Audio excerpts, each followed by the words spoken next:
We are ready to go, Mr. Mayor. Very good. Now I'm seeing all our council members. I'm seeing, not seeing Councilmember Hall yet, but we have some introductory items. So we'll just get started here, and then hopefully he'll be joining us. So this is our City of St. Helena regular City Council meeting. This is Tuesday, January 22nd, 2021. And Cindy, could you get us into the remote access and Spanish language interpretation sections, please?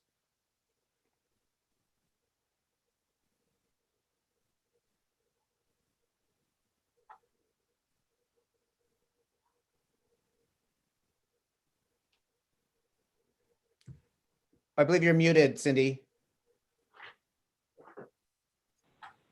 There we go. For the public to participate by phone, you would dial 669-900-6833. At the prompt, you would enter the meeting ID, which is 812-9348-8842. Press pound, and then during public comment, you would press *9 to speak.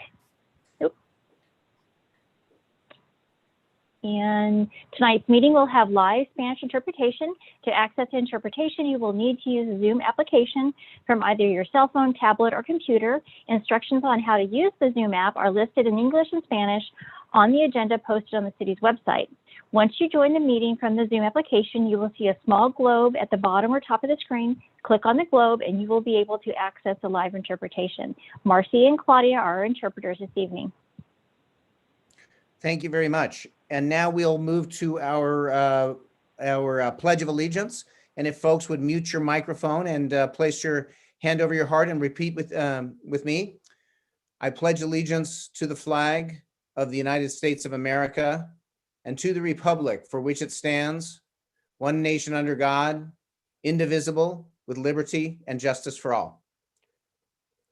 And now the roll call, please. Just one moment, Mr. Mayor. I'm going to promote Councilmember Hall as a panelist. So we should see him on screen momentarily. And there he is. All right. Mayor Ellsworth. Here. Vice Mayor Doring. Here. Councilmember Chateau. Here. Hardy. Here. Hall. Here. Very good. And now we'll move to our adoption of the agenda. I'll ask the city clerk if there are any changes to this evening's agenda.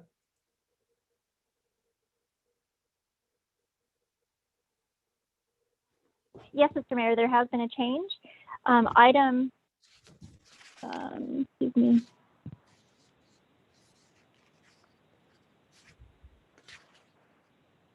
I don't seem to have that item number. Oh, yes, I do. Item 12.2 will not be heard this evening. The applicant has withdrawn their appeal. Okay, very good. And that's the only change? That's the only change. Okay, so with that, I'll invite a motion on the adoption of the agenda. So moved. And a second. Councilmember Chateau, Yes. Hardy, Yes. Vice Mayor Doring, Yes. Councilmember Hall, Yes. Mayor Ellsworth. Yes.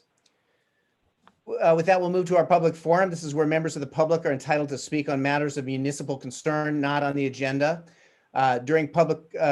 Each person's comments during public comment shall be limited to 4 minutes. Each person is entitled to speak on any non-agendized item only once at any meeting.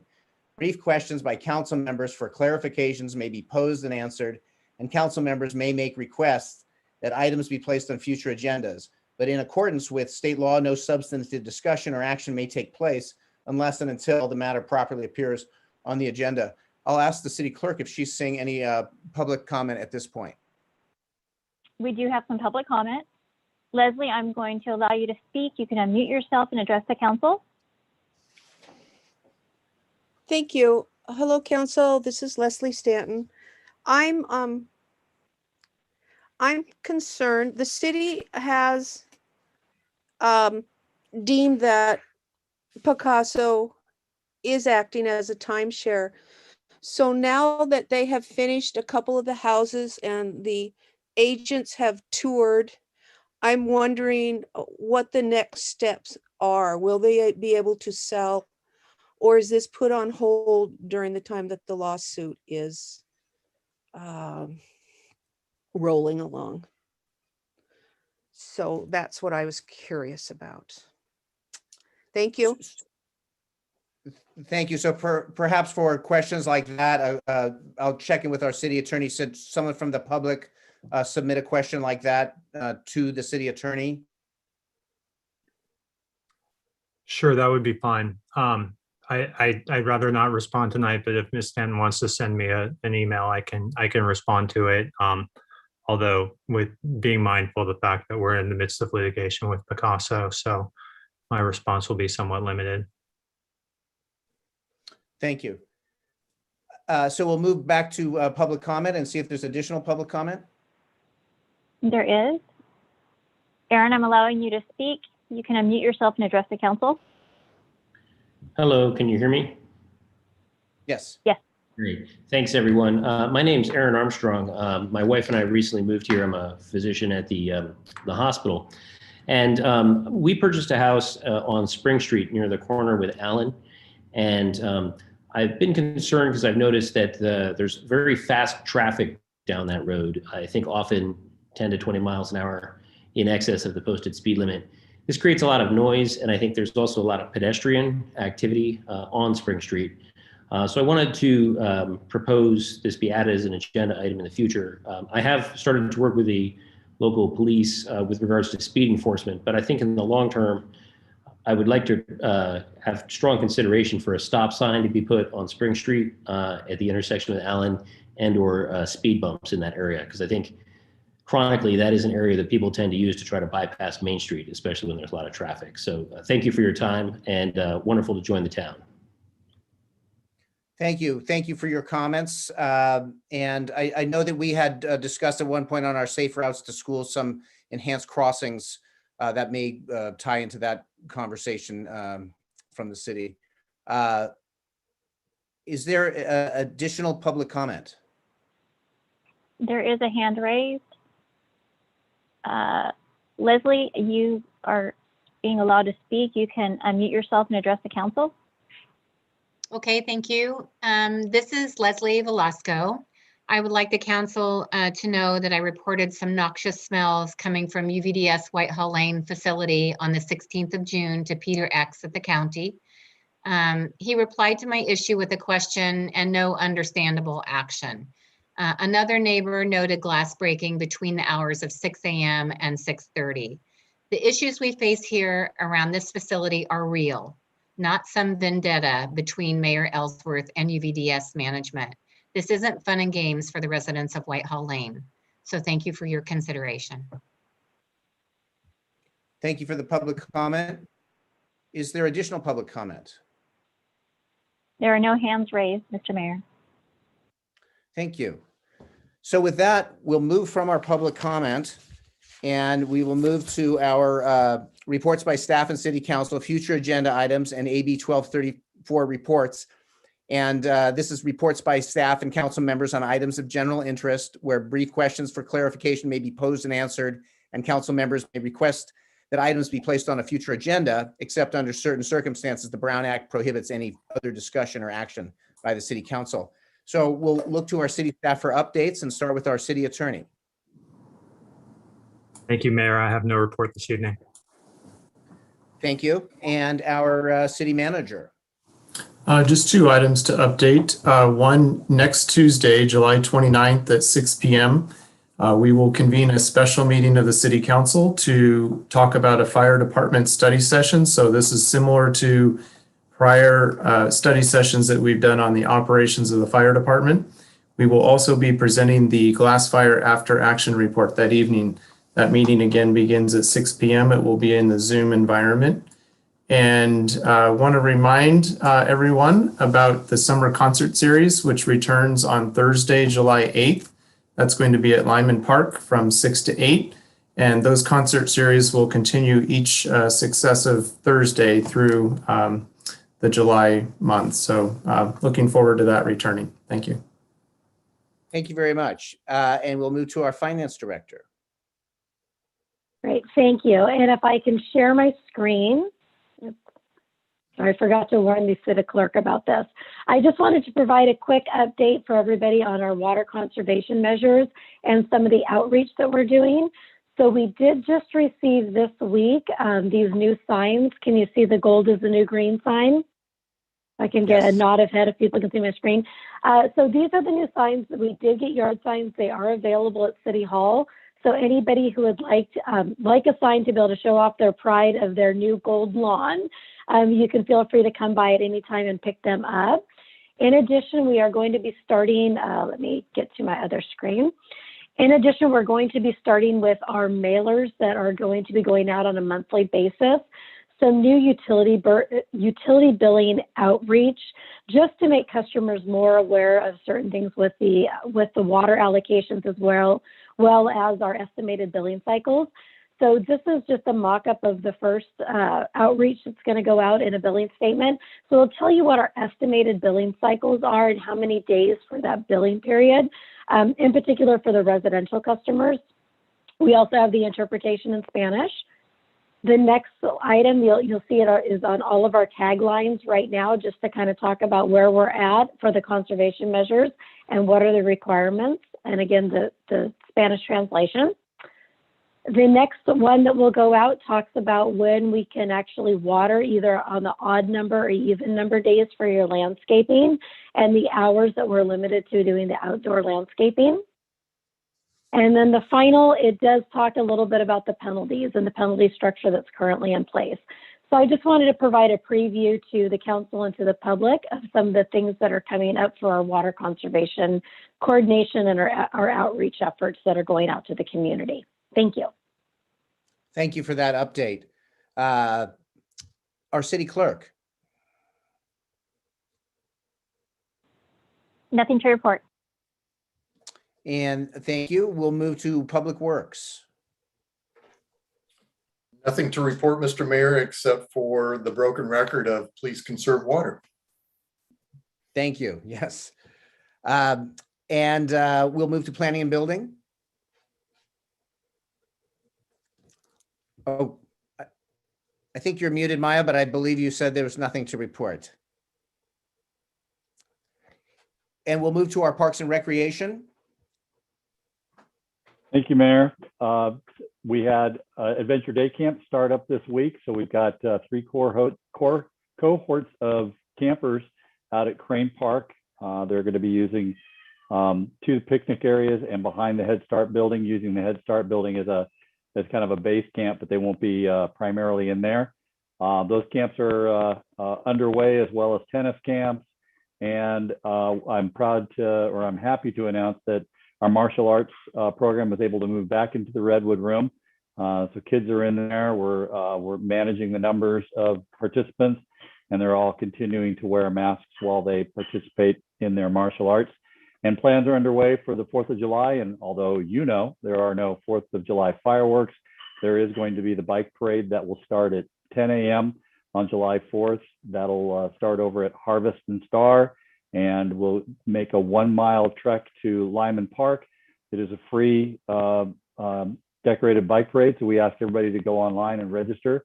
And then we'll also be putting together some front yard force kits that people can come by and pick up before the 4th to help them celebrate on their own. And that's it.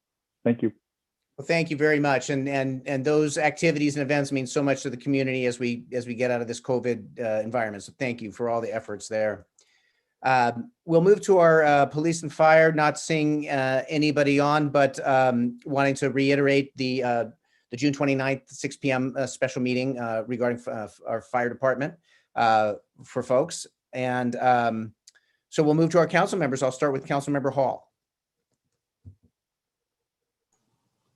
Thank you. I don't have any updates. I would, and maybe this is a question for our city manager, or maybe something we can take offline, but at some point it would be good for the council, I think, to get together and have a workshop on business recovery or revenue in light of the budget that we're going to approve tonight and in light of the mounting infrastructure work that we have yet to do as a city. So I think it'd be great if we carved out some time, perhaps next month, to at least get it agendized. I'm certainly supportive of that. So thank you for putting that forward. I'm seeing Councilmember Chateau Nothing to report. and Councilmember Hardy. Nothing to report, thank you. And Vice Mayor Doring. Nothing to report, thank you. Okay, very good. Just a few brief things from me. We're at the sort of coming through Pride Month. I'm hoping that our work and efforts towards inclusion, we can carry forward that work all year. We're, as our finance director, Dr. Mitz, pointed out, all our efforts on water conservation are ramping up, and we want to just keep that message going for our large and small users, working together, finding every efficiency we can work through this together. The discussion is also regional, as it's a state level issue and a county level issue. So the discussions, the communication is excellent between all our agencies, and working together, we will get through this water situation. And then we just want to continue reiterating fire preparedness, emergency preparedness in the community. So the efforts we make today on things like the water conservation and fire preparedness pay off as we get deeper into the drier season. So thank you, everybody. And with that, we will move now to our presentations and public recognitions. And we're going to begin with a proclamation. This is a proclamation I'm very pleased to be reading, and was able to work with the vice mayor on putting this together. Very proud. And this is the proclamation celebrating the 50th anniversary of the Lugo Park subdivision. And as I said, was worked with the vice mayor to put this together. And this is a part of St. Helena history and a part of our St. Helena present that I think is very important. And I'm honored to read this. This is the city, and I believe we may have somebody from the neighborhood to receive the proclamation. I'm seeing Rosora Segura. And Rosora, can you hear me?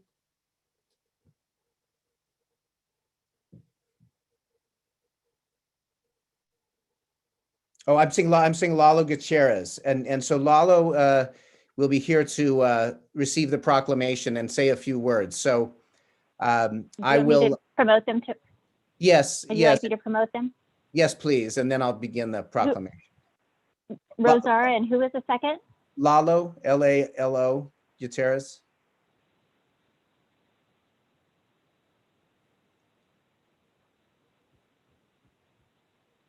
Okay.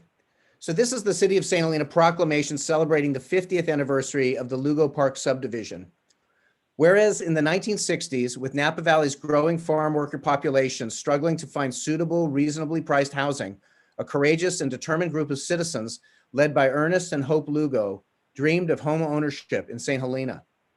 Whereas after learning from friends in Tulare County about the value and practicality of pooling resources through self-help housing, the Lugos approached the Napa County Council for Economic Opportunity, now known as Community Action in Napa Valley, with the idea of embarking on a similar grassroots community project for working families in Napa County. Whereas the nonprofit corporation ultimately was able to acquire 6 acres of land at Kennedy Court and La Quinta Way at the end of El Bonita Avenue, the organizers then began raising funds from local businesses, friends, and donor organizations, and acquiring professional services from engineers, attorneys, affordable housing experts and developers, lending specialists, and title officers. Whereas initially over 80 families expressed interest in this unique and special self-help initiative, but because it took well over 3 years and much effort to advance the project and locate sufficient buildable land, many families had to move on. Each remaining participating family had to meet income requirements, qualify for loans, be employed in agricultural occupations, continue to attend many meetings and trainings, and pledged to provide 1,000 hours of labor. Whereas the original core families continued to be active and committed to the project, and they recruited new families to join together as Lugo Park's original 18 families: Aguirre, Aguayo, Ceja, Sendejas, Cruz, De Haro, Espinoza, Gastelum, Gallegos, Gonzalez, Gutierrez, Huijan, Hurtado, Lugo, Holguin, Ortiz, Reyes, and Segura. Whereas these close-knit founding families agreed amongst themselves that all 18 homes of the 18-home subdivision would be completed at the same time to ensure that all of the families would move into their newly built homes together and that no family would be left behind. Whereas the founding families, with the support of many allies, too numerous to name, took great risk and overcame many obstacles, including some community resistance and skepticism, to ultimately achieve their dream. With a sense of great achievement, joy, and pride, they completed construction and moved into their new home 50 years ago this year. Whereas the friendships forged through shared sacrifice and the roots established through mutual self-help have continued to this day, with many of the original 18 families still living at Lugo Park, a neighborhood unfamiliar to many, even though it encapsulates many of the city's current issues: an increasing Latino population, limited affordable housing for workers, and the need for grassroots community action. Now, therefore, be it resolved that I, Jeff Ellsworth, Mayor of the City of St. Helena, along with my fellow council members, do hereby recognize the 50th anniversary of the Lugo Park subdivision and honor both the original families and current families who have made Lugo Park a special and vibrant St. Helena neighborhood and wonderful example of what can be accomplished through mutual respect and assistance, tenacity, sacrifice, and hard work. Thank you very much. I'd like again to thank the Vice Mayor for his help in crafting this proclamation and seeing Lalo Gutierrez and Rosora Segura to receive the proclamation. Do you have a few words that you can share with us?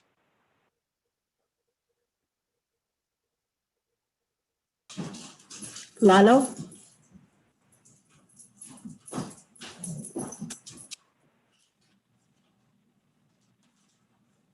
Lalo, you're on mute.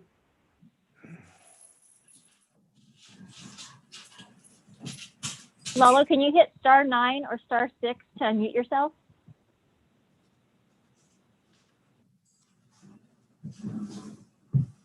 Lalo, is it if you hit *6?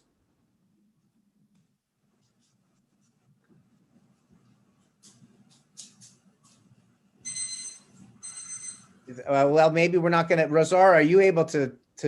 Yeah, well, I can just thank you. Thank you, council members. Thank you, Mayor. Thank you, Vice Mayor. We are truly honored to receive this proclamation from you. What can I say? We came in 72.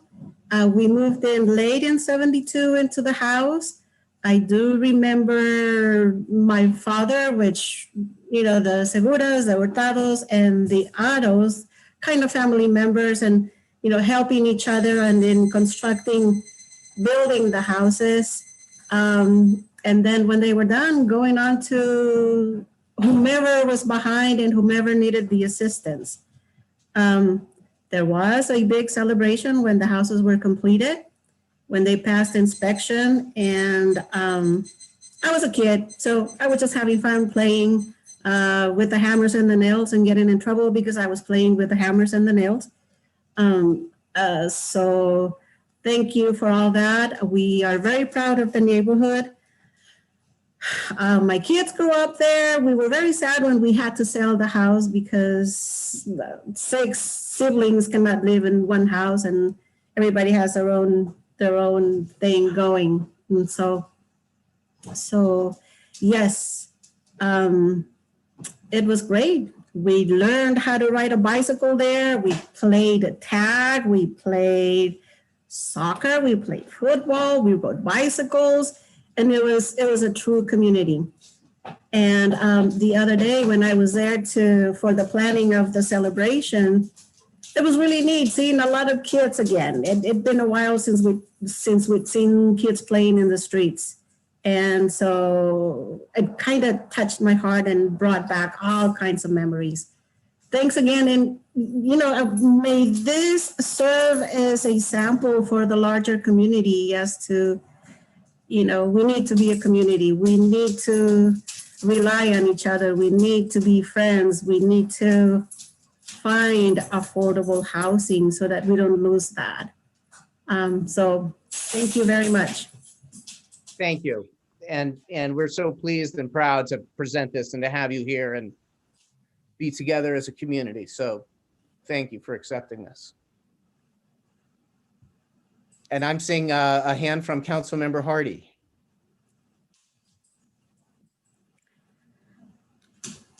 Mayor Ellsworth, I just want to add that even though this is obviously a wonderful and important moment to celebrate within and without the community that made this project happen, as we are through this proclamation, it's truly an historic moment, and I want to be sure that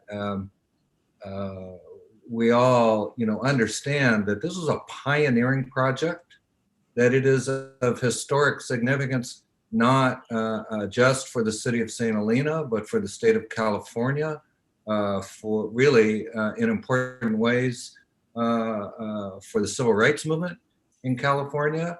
And the history of it reflects really both the best and the worst of our community at the time. The opposition was fierce.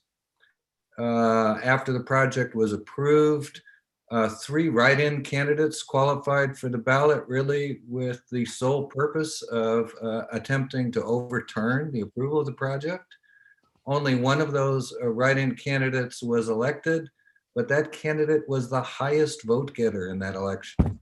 So it was not at all easy. It was fiercely, and I think really contested in a very ugly way. I'm very glad that the project applicants prevailed and that we have something really to celebrate today. But I do think it's important that we recall the entirety of that history, because that has significance and meaning today as much as it did 50 years ago. Thank you. Thank you. And I'm seeing Lalo Gutierrez now perhaps is able to give us some comments. Yeah, the app didn't have access to my microphone, so. Vice Mayor Paul, I'd like to, on behalf and the rest of the City Council, on behalf of all the neighbors and families here at Lugo Park, I'd like to accept the proclamation. Thank you very much. We really appreciate the acknowledgement of the city, of our beautiful little neighborhood here. I'd like to thank Ernest and Hope Lugo for getting this going 50 years ago, and for keeping on fighting the resistance that was occurring for it.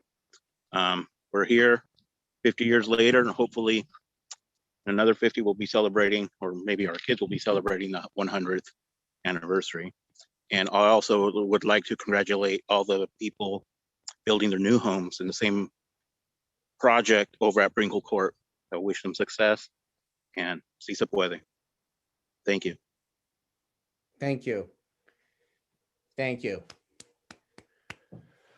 So with that, once again, very pleased and proud to present this. And thank you, Lalo and Rosario, for accepting this proclamation for Lugo Park. And with that, then we'll move now down to item 7.2. And this is talking about our annual housing services report by Andrea Clark from the City of Napa Affordable Housing Representative. So that ties nicely in from our last proclamation. So we're really pleased to have you here, Ms. Clark. Thank you. Okay, I guess I gotta share my screen here. And, oh, okay. I got you covered. Okay, great. Okay, well, thank you so much for having me come this evening. Even though it's via Zoom, I would have liked to have been there in person. And as you mentioned, yes, I am presenting our annual housing services report. So you can do the next slide. And the city does contract with the Housing Authority and has contracted with us for some years now to provide a variety of housing services to the city, and which includes some technical assistance with related to a variety of housing functions, and including regulatory agreements and compliance, homeless services and projects, rental assistance, and other services as requested by the city. And first of all, I wanted to talk to you about our citywide housing projects. So go ahead, Cindy. So under the citywide or countywide activities, one of the main functions that the Housing Authority does is operates the Section 8 Rental Assistance Program. And this year, our budget is a little over $15 million. And we service a little over 1,150 vouchers throughout the county. And currently, 8 households are using vouchers for rental assistance for market rate units in the city of St. Helena. We have some special vouchers that are for families that have the head of the household is disabled, or they have a family member that is disabled. These are called our NEDS vouchers, the non-elderly disabled vouchers. We've got one family in St. Helena using that voucher. And then we have one of our, what we call our FUPS voucher. It's our Family Reunification Program. This is a program that works in conjunction with the county child welfare department. And it's for use for families who either have a, where their child has had to be taken out of their custody because of not having adequate housing, and or these vouchers are also used for the young adults coming out of foster care to be able to seek permanent and affordable housing. Next slide, please. And again, this program is to be used for market rate units. Other area of countywide activity is recently the Housing Authority, actually today that number is now 45 emergency vouchers, not 44, but we were awarded 45 emergency vouchers through the American Rescue Act. These will be used again countywide. They will be used for those persons in the households that are either homeless or about to be homeless, or persons that have that are fleeing domestic violence or human trafficking. So we will work in conjunction with the County Health and Human Services and Abode Services and News to be able to issue these vouchers. HUD is going to give us bonus funds if we can get these vouchers issued in a timely manner. So we have already started our collaboration with these agencies. And then we participate, and the Housing Authority does represent the city at the monthly, what we call the continuum care meetings. The continuum of care meets, these are different housing organizations and the county and the city to collaborate to end homelessness in our county. We were recently awarded $775,000, a little over $775,000 to continue our programs to either provide social services and or rental services countywide. We're currently preparing a new application, and we anticipate that that will be awarded again. Next slide, please. So the next area I wanted to talk to you about is our standard housing services, and that area is where we monitor and review the current affordable housing that you have. So either the for sale units or the rental units that you have. So each year we verify that the either the homeowner or the tenant are occupying the residence, and that insurance on the for sale units is current. Property taxes are being paid. In the area of the rental assistance, we're making sure that the property owners are certifying income annually like they're supposed to, and that the units are being rented at the appropriate rental rates, and that the property managers are complying with the local preference, the local housing preference policy. Next slide, please. And another area of the standard housing services is where we do our loan servicing for the below market rate units, the home ownership units, and any of the what we call the homeowner rehabilitation loans that were made under the home grant. So the city is obligated by their contract with the state for us to monitor those units that were assisted and make sure that they continue to be owner occupied, and that they are staying, taxes are paid and insurance are being kept current, or the title fees with HCD. Next slide, please. And this last year we did have one refinance and subordination that we did process for one of the homeowners in the below market rate units did refinance to be able to get a lower interest rate. Additional services that we have we also provide then is the operation of your home grant for the homeowner repair program. We've received applications, we've processed them, inspected properties, we've done scope of work, we've project management to make sure that the repairs are being done according to the scope of work. We do loan underwriting, the processing of the documents, and we completed 2 projects this year. I had hoped to be able to share some pictures with you of those projects, but we were not able to get those in on time. Those 2 projects were, one was done on Redondo Court and the other over on Del Campo. Mainly we worked on roofs and residing and repainting, and one elderly couple that we did assist. We're so grateful that we were able to get their roof repaired before we had the smaller amount of rain that we have had this year. Without the city's help, they would not have been able to repair their roof and be able to stay in their home. So next slide, please. And lastly, under the additional housing services under the contract, we did submit on behalf of the city a CDBG grant application to be able to add some additional funds to the homeowner repair program. Fortunately, the city didn't meet the minimum threshold for that application. And you were awarded the 2019 home program grant of $500,000. So we will have some funds available for the homeowner repair program. We have been in conversation with the state, and they tell us that these contracts should be coming out sometime in July or August.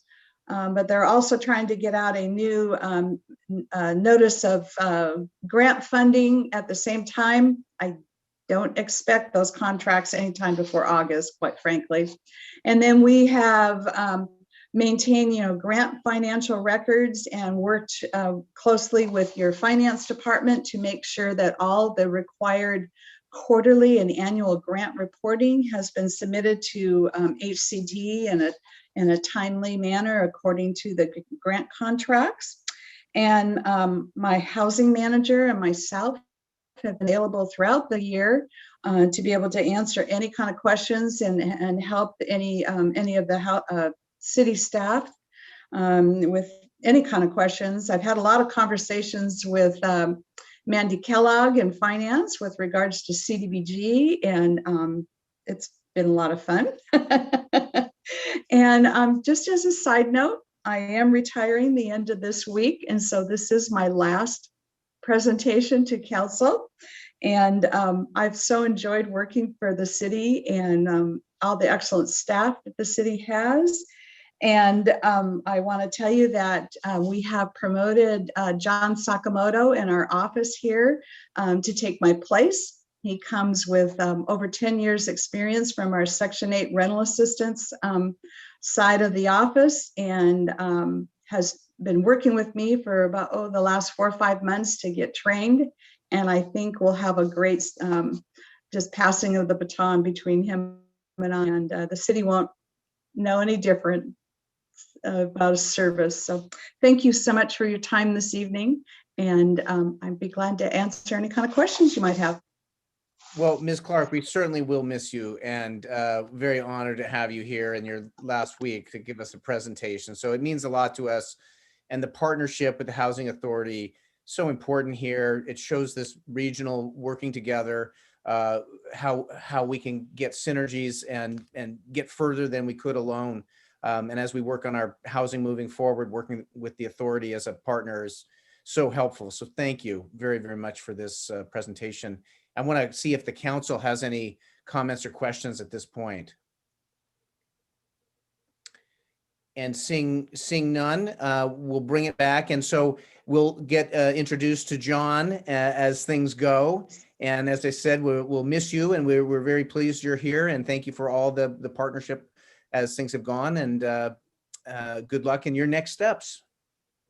Thank you very much. Thank you. Good night. Bye.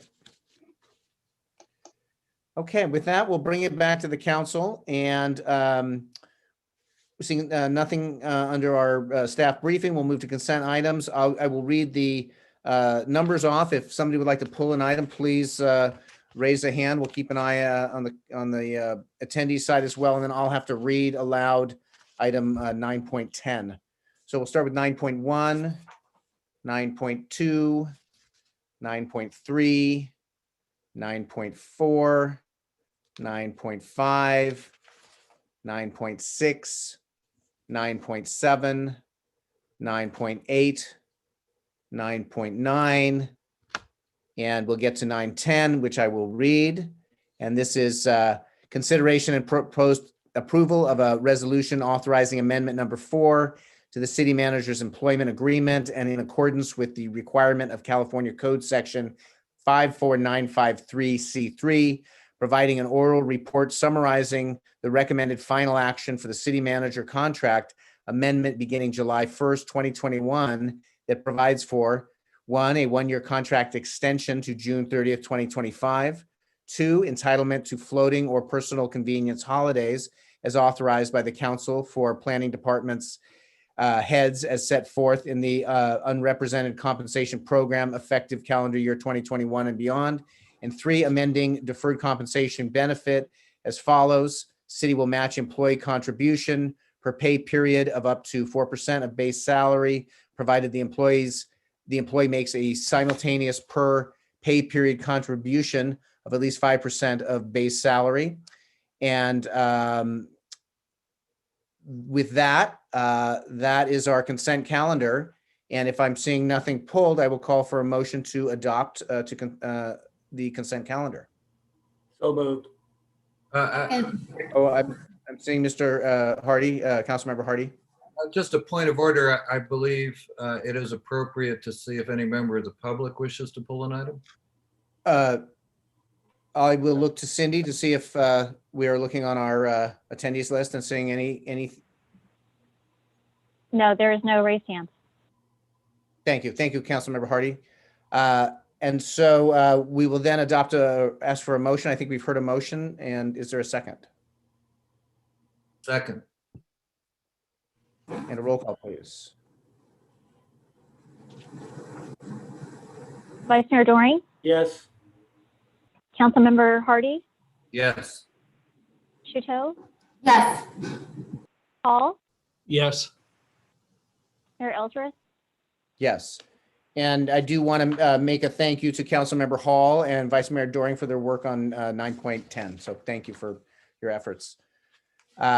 With that, we'll move to our public hearings. Seeing none, we'll move to old business. And this is consideration and proposed approval of a resolution adopting the fiscal year 2021-22 budget. And this is our Finance Director, Dr. Mitz.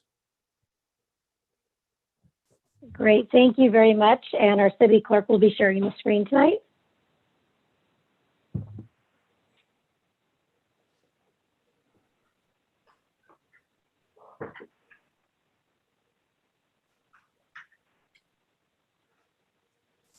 Perfect.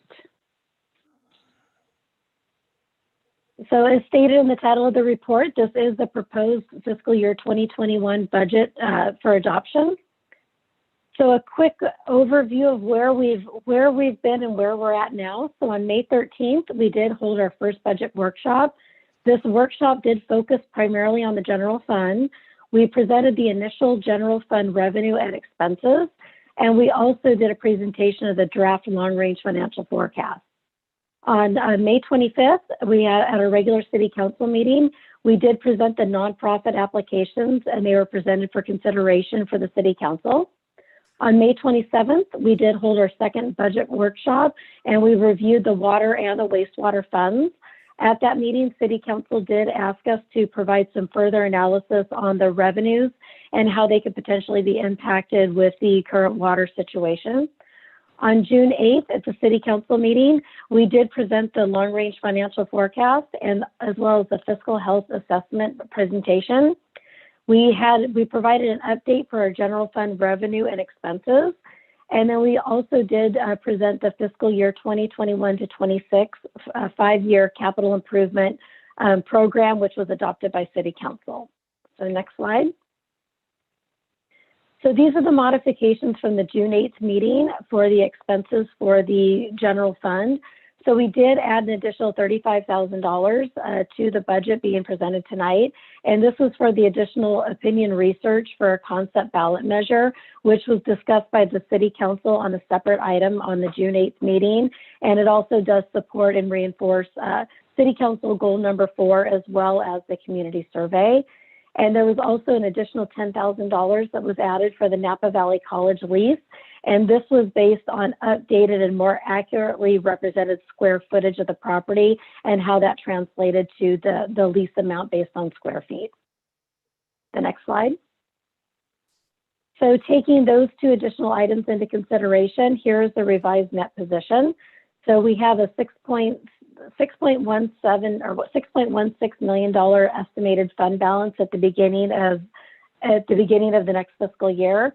Our estimated revenue is at $15.675 million, estimated expenses of $15.65 million, with a revenue less expenses of $241. So we are not using reserves, and it leaves an estimated unassigned net position at $6.16 million, or 39%, which is above the council directed goal of 30%.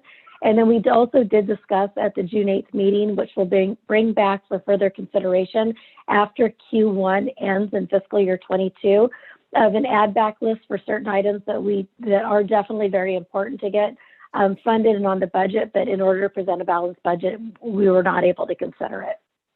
Next slide.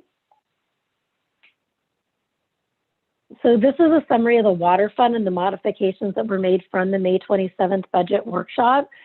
So staff did provide further analysis of the potential revenue losses due to water conservation. It also did provide an analysis of potential water revenue received as for the penalties that can be collected. The city did, in providing their analysis, we did work with Raftellus. And then we also looked at what the revenue loss would be, and it was based on the fiscal year 2021 adopted budget. And it does also take into consideration the November 2021 rate increases, which will naturally take place this upcoming November as part of the currently implemented rate structure. Next slide, please. So this provides a summary that we looked at for the revenue analysis. So the far left-hand side is the conservation. So if 100% of the people conserved all the water that we need to conserve based on what our municipal code currently states, the estimated revenue loss would be $897,504, and estimated penalties would be 0, because if everyone's conserving water, we will not be implementing any penalties. The next breakdown was at the 80% level. So that was if 80% of the people do conserve the water. So then we look at our estimated revenue loss of $718,000, but then the offsetting revenue offsetting penalties would be 1.085 million, and that's assuming 20% of the people do not conserve water, 80% of the people do conserve water. And then you'll see the further analysis for 50% and then also 25%. So you can see how they're scaled. The next slide, please. So after consulting with Raftellus and working with Raftellus, who had been also assisting the city with the other drought projections, also taking into consideration the May 2021 actual usage of water conservation and factoring the current summer months that are coming up with the higher heat and the busier harvest season, staff did modify the revenue projection for the water fund at the 80th percentile conservation level. So that's that higher, the bolded line there. So what we did is we did factor in an estimated revenue loss of $718,000. And so that again assumes that 80% of the people do conserve the water and then 20% don't. The next slide. So this is just a quick summary. So the revenues, the use charge, we did decrease it by $718,000. We also do recognize the volatility of the water fund. Similar to what we did last year with the revenues for the general fund, knowing the COVID environment, we know the water side is volatile and it really does all depend on the water conservation. And so as we did last year with the general fund, staff is going to closely monitor use and revenues, and we will be providing updates on a regular basis to see where we're at hitting those targets. As far as the penalty side, after consulting with both Raftellus as with our city attorney, we did not make any change to increasing the revenues on the penalty side because a couple different reasons. Penalties cannot be predicted. The penalties are issued in response to behavior for exceeding the allocation. So if after the first month, all of a sudden, if people start conserving water, then we wouldn't realize the penalties.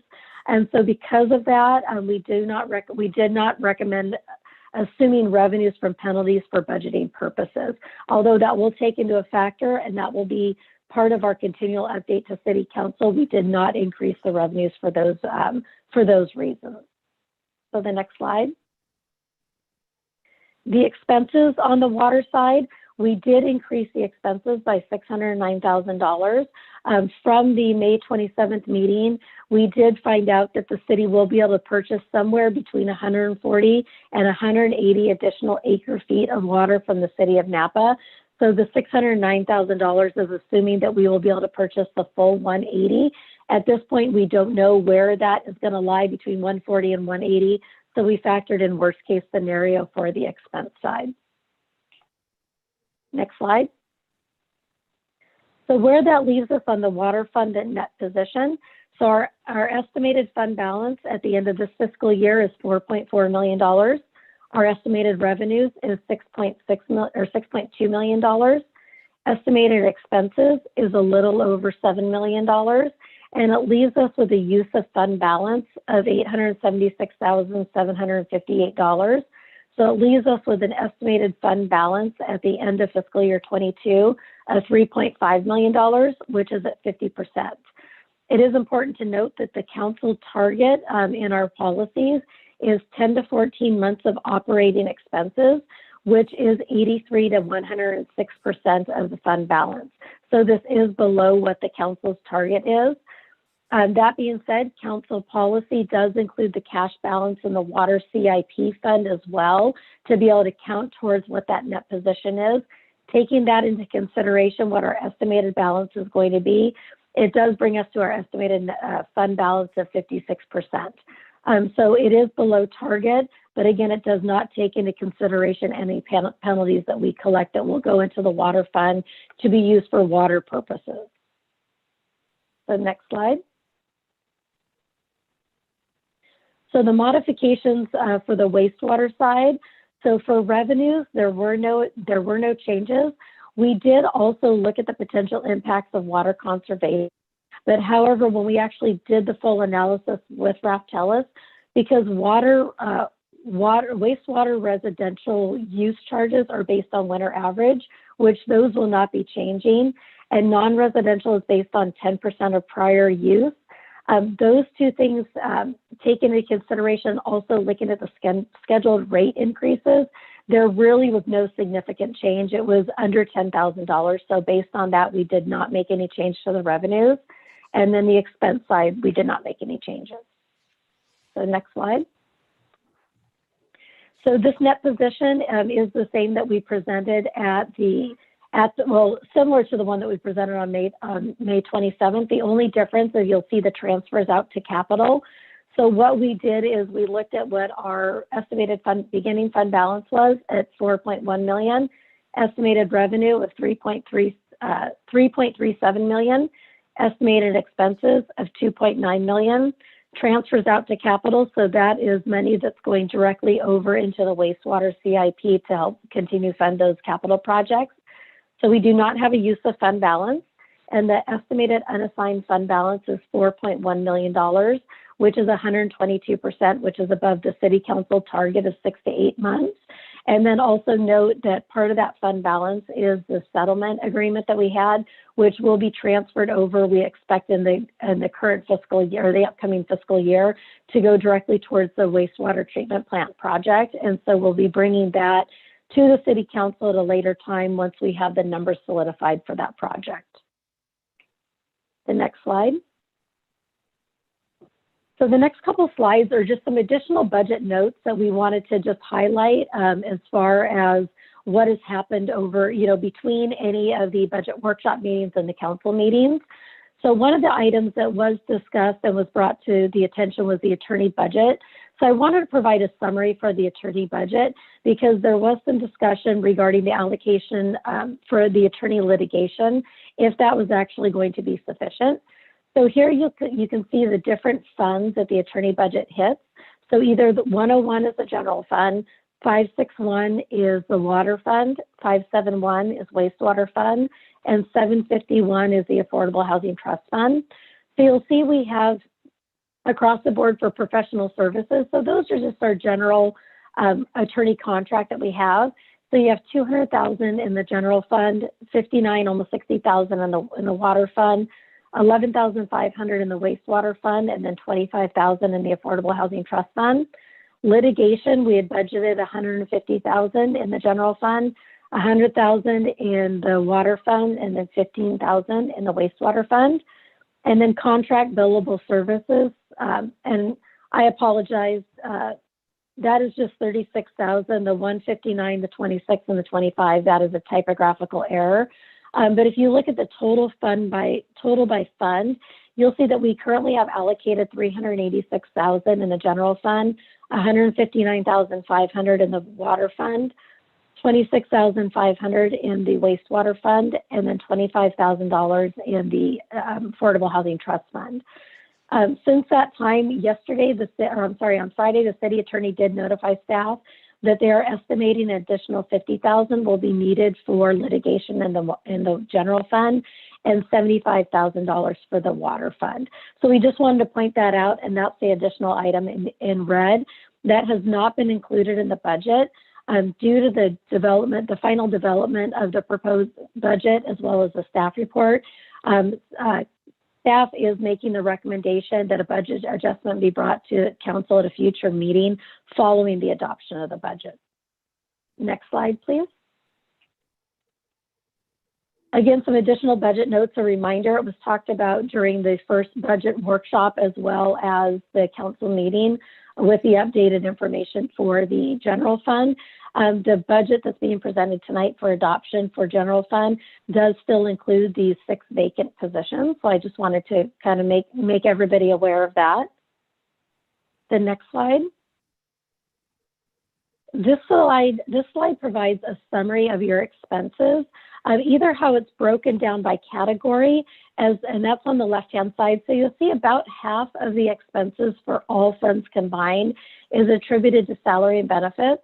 And then you'll see the next largest is in services. So a lot of those are contracts that we have. And then we go down to supplies, maintenance, taxes, insurance and contributions, debt, and then capital.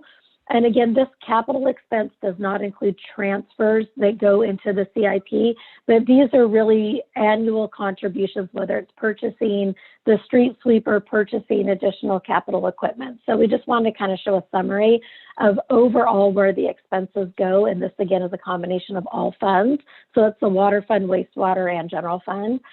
And then on the right-hand side, it kind of shows you, it will show you the trend lines that we have for salary and benefits, services, supplies, maintenance, taxes, insurance, and contributions, debt, and then capital. So we'll show you the trend lines from 2019 through the draft. And where you see that one-time bump up in debt, that is when we paid off the debt for the state revolving fund loan for the flood control projects. So that's where you see that the little blip. We got the funds from the remainder of the Measure A, and then we turned around and actually paid off that debt obligation for the state revolving fund loan. Next slide.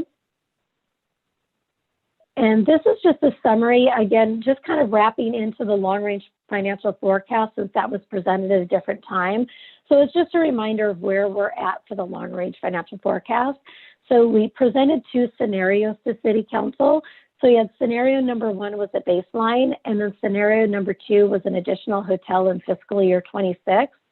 Both of the scenarios did made the following assumptions, so that Farmstead would be online in fiscal year 2025. It did take into consideration an additional $1 million in CIP, which started in CIP contributions starting in fiscal year 23.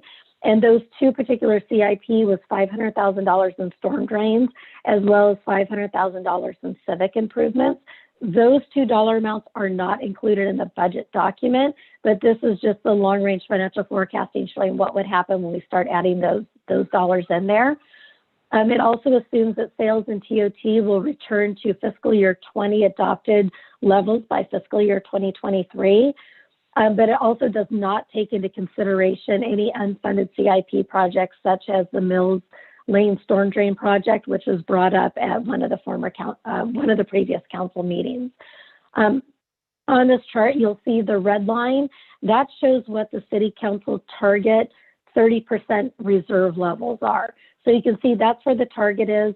The blue line shows us what our cash reserve is. So you can see right now in fiscal year 22, we're looking good.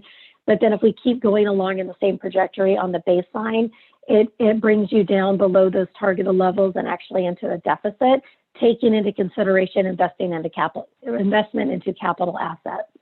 The second scenario added the second hotel where we would start realizing revenues in fiscal year 26. Again, just dependent on if that comes online, and these are all assumptions, that could easily be pushed out, but you can see where the trend lines start shaping up. So just wanted to bring that together.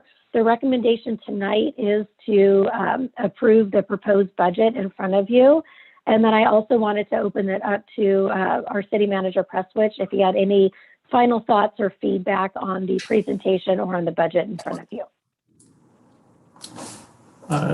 Thank you, Dr. Mitz. I would only add that the add back list that we've talked about at a prior council meeting obviously has optimal investments that we're recommending longer term for the city to invest in its civic infrastructure as well as our storm drain infrastructure. So we have some incredibly expensive long-term infrastructure costs to catch up on decades of infrastructure challenges. It's one of the reasons that on June 8th at our prior council meeting, we talked about looking at revenue strategies to augment our investments. So we're really not incrementally addressing those changes over an extraordinary long period of time, but rather significantly investing in bringing our infrastructure up to a better state and condition. And that applies to buildings, it applies to pipes in the ground, it applies to a number of things in the range of tens of millions of dollars. The other thing I want to also emphasize and mention is at the June 8th meeting, and for several years now, I've been mentioning, and it's included in the long-range financial forecast, that our fire department is a fire department that's quite fragile. It's a fire department that has a very affordable model, but it's evolving, and it's evolving for a variety of reasons. And when we meet with you again in a week to talk about the fire department staffing model, we're going to be sharing with you some information about the operational challenges that the department experiences. And some of our incremental investments over the last couple of years have improved the service levels. And we have more to talk about on that front because there's a growing cost to that fire department. And the consequence is it squeezes other services absent some fundamental change. So the models that the director shared with you on our long-range financial forecast, I think are significant warning signs that revenue is very important longer term. And we're happy to answer any additional questions you have tonight. Very good. Thank you for all the work putting this together. I'll go to council in just a moment here. I just do want to touch back. We're looking at when we look at coming to a meeting where we can look at the add backs. That is, I believe, in September, at one of the meetings that's in September, we could look at that. We're scheduling that for September 14th. Okay, very good. Thank you.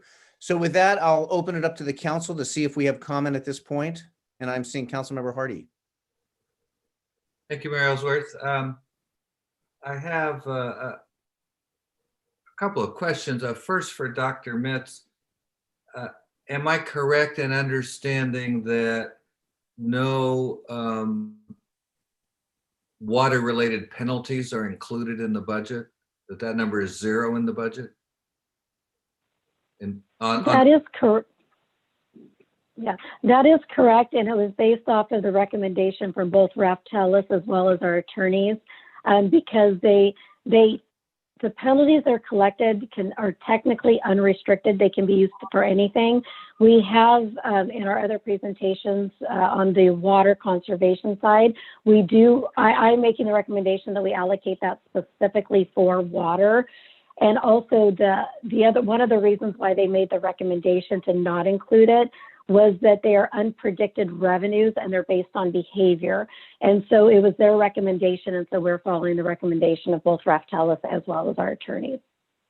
Thank you. And then with respect to the wastewater fund, I have a couple of observations or thoughts to share. I'm not sure they amount to questions, but I understand that we use the winter period residential water use to calculate sewer fees, and that's follows the assumption, generally safe but not perfect, that winter use is indoor use only, and thus that the water use has a fairly predictable and direct relationship to the sewer flows that each resident or residents contributes to the operation and the expenses of the wastewater treatment plant. A couple of things occur to me as I think about what that means at this point in our water emergency.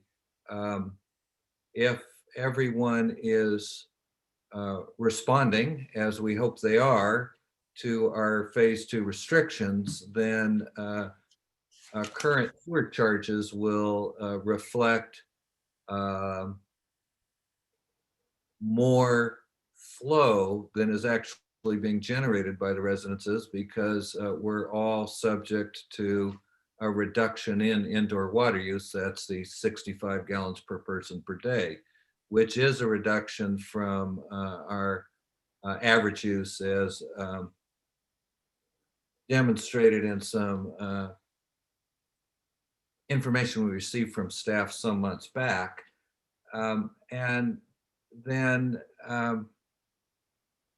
I'm pretty sure that if we think about the possibility of low rainfall season this next rainy season, then we have a situation in which actual residential water use will drop in the winter,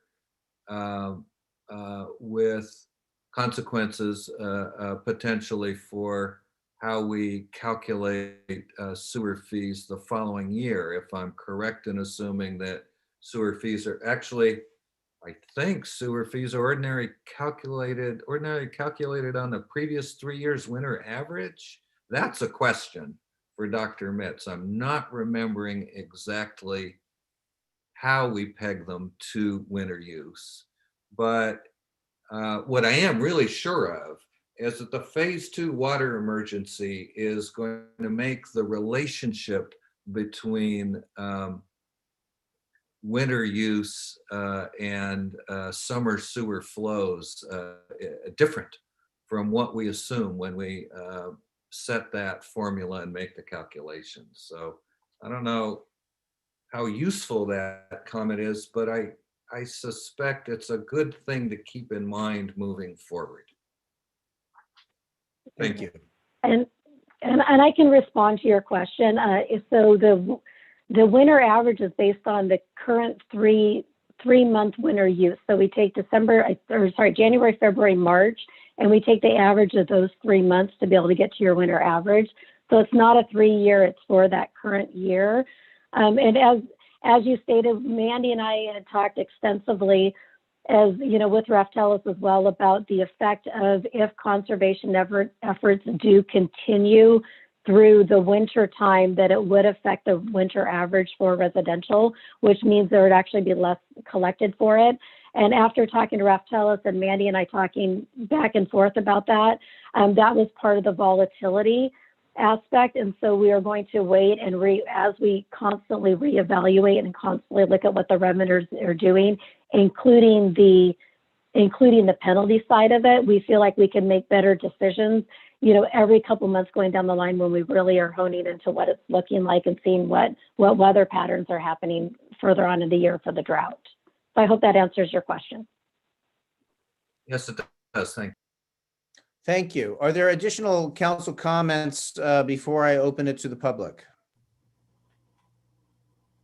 And I'm seeing Vice Mayor Doring.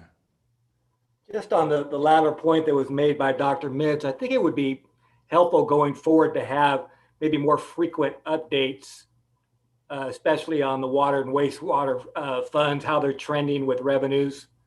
I know we do quarterly reports and mid-year budget adjustments, but I think for purposes for the reasons stated by Councilmember Hardy and your comment about volatility, I think it would be helpful for the council to sort of be on top of that as it progresses. Thank you. Yes, and I support that as well in this current emergency water situation, keeping on top of it and having the council being aware of where we are is going to be very important. So thank you. And I'm seeing Councilmember Hall. Thank you. I was just going to follow on with Vice Mayor Doring's comments about not only just the water and wastewater, but maybe just on the finance side, the general fund balances as well. With regard to keeping everybody abreast of water, I think, Director Winger has put together some great forecasts that we all reviewed a month or so ago. It would be good at some point to take another look and see what's that picture look like now, given our conservation, given the fact that we might add 180 acre feet to the mix at some point here. What's the view from now to, through March of next year, sort of month by month like he had done once before? I think that would be helpful. Thank you, and I'm supportive of that as well, to know where we are as we move forward. Additional public comment. I'm sorry, additional council comment before I go to the public here. Seeing none, I will ask the clerk if we're seeing any public comment at this point. I'm seeing no hands raised. Okay, very good. We'll bring it back to the council. Any additional council comment? And I'm seeing Councilmember Hall. Thank you. Sorry, I can't move that quick on the raise hand thing. I just wanted to go back. Dr. Metz, thank you very much. Great presentation. I like some of the charts and graphs. They tell a powerful and frightening story, actually. I did have just one comment on, I think it was the water fund net position. You were showing it at 50% and indicated that the number actually should include the CIP cash balance. And I just wondered if there's some way, it's either consistently in or consistently out. That would be helpful, I think. I guess that's it in terms of my comments. I look forward to talking with the council more in a workshop on how do we get that long range financial forecast line moving the other way sooner rather than later. It looks pretty ugly right now. So thank you. Thank you for the comments. And I'm seeing Councilmember Chateau. Yes, I have one question for Dr. Metz, and I'm sorry I didn't ask this before, so it's perfectly understandable if you don't have a response tonight. But I was just thinking while we were going through the presentation about, it makes sense how the penalties are not included, the money that we're going to get, but how will that be reported to us and the public in the future when that is collected and when we do see those funds coming in? We have a separate line item set up in our budget. And so when any penalties come in, it goes to one separate line item that's within the water fund budget. So we can easily include that in any of our financial updates. So council is aware of conservation efforts, what the revenue is versus what the penalties are. So that's something we're already planning on. We have a line item to track it. So it's really easy for us to track. Thank you. I think that'll be so important with how significant those funds are and seeing those numbers. So thank you. And then just thank you for this good work on this budget. I'm very pleased that it continues to be conservative. The variants out there continue to be scary. And it's just been a reminder of how we still don't know what the month ahead lie. We're so lucky that there's been so many people that have gotten vaccinated in our community. And we are still vulnerable, we all know, because the whole world is not vaccinated. And we just need to watch it and be careful. And I'm glad that our budget reflects that. So thank you. Thank you. And I support that, those comments. I think the approach here has been very focused, conservative, but putting monies where we need to. A remarkable year, our finance department, superstars at what you've been able to work through here, and we're just so appreciative. So thank you for bringing the budget forward. And as we get into further conversations, looking at our options for revenue moving forward are going to be very important. So with that, with the thanks for bringing this balanced budget forward. Is there a motion on a resolution adopting the budget? So moved. And a second. Second. And a roll call, please.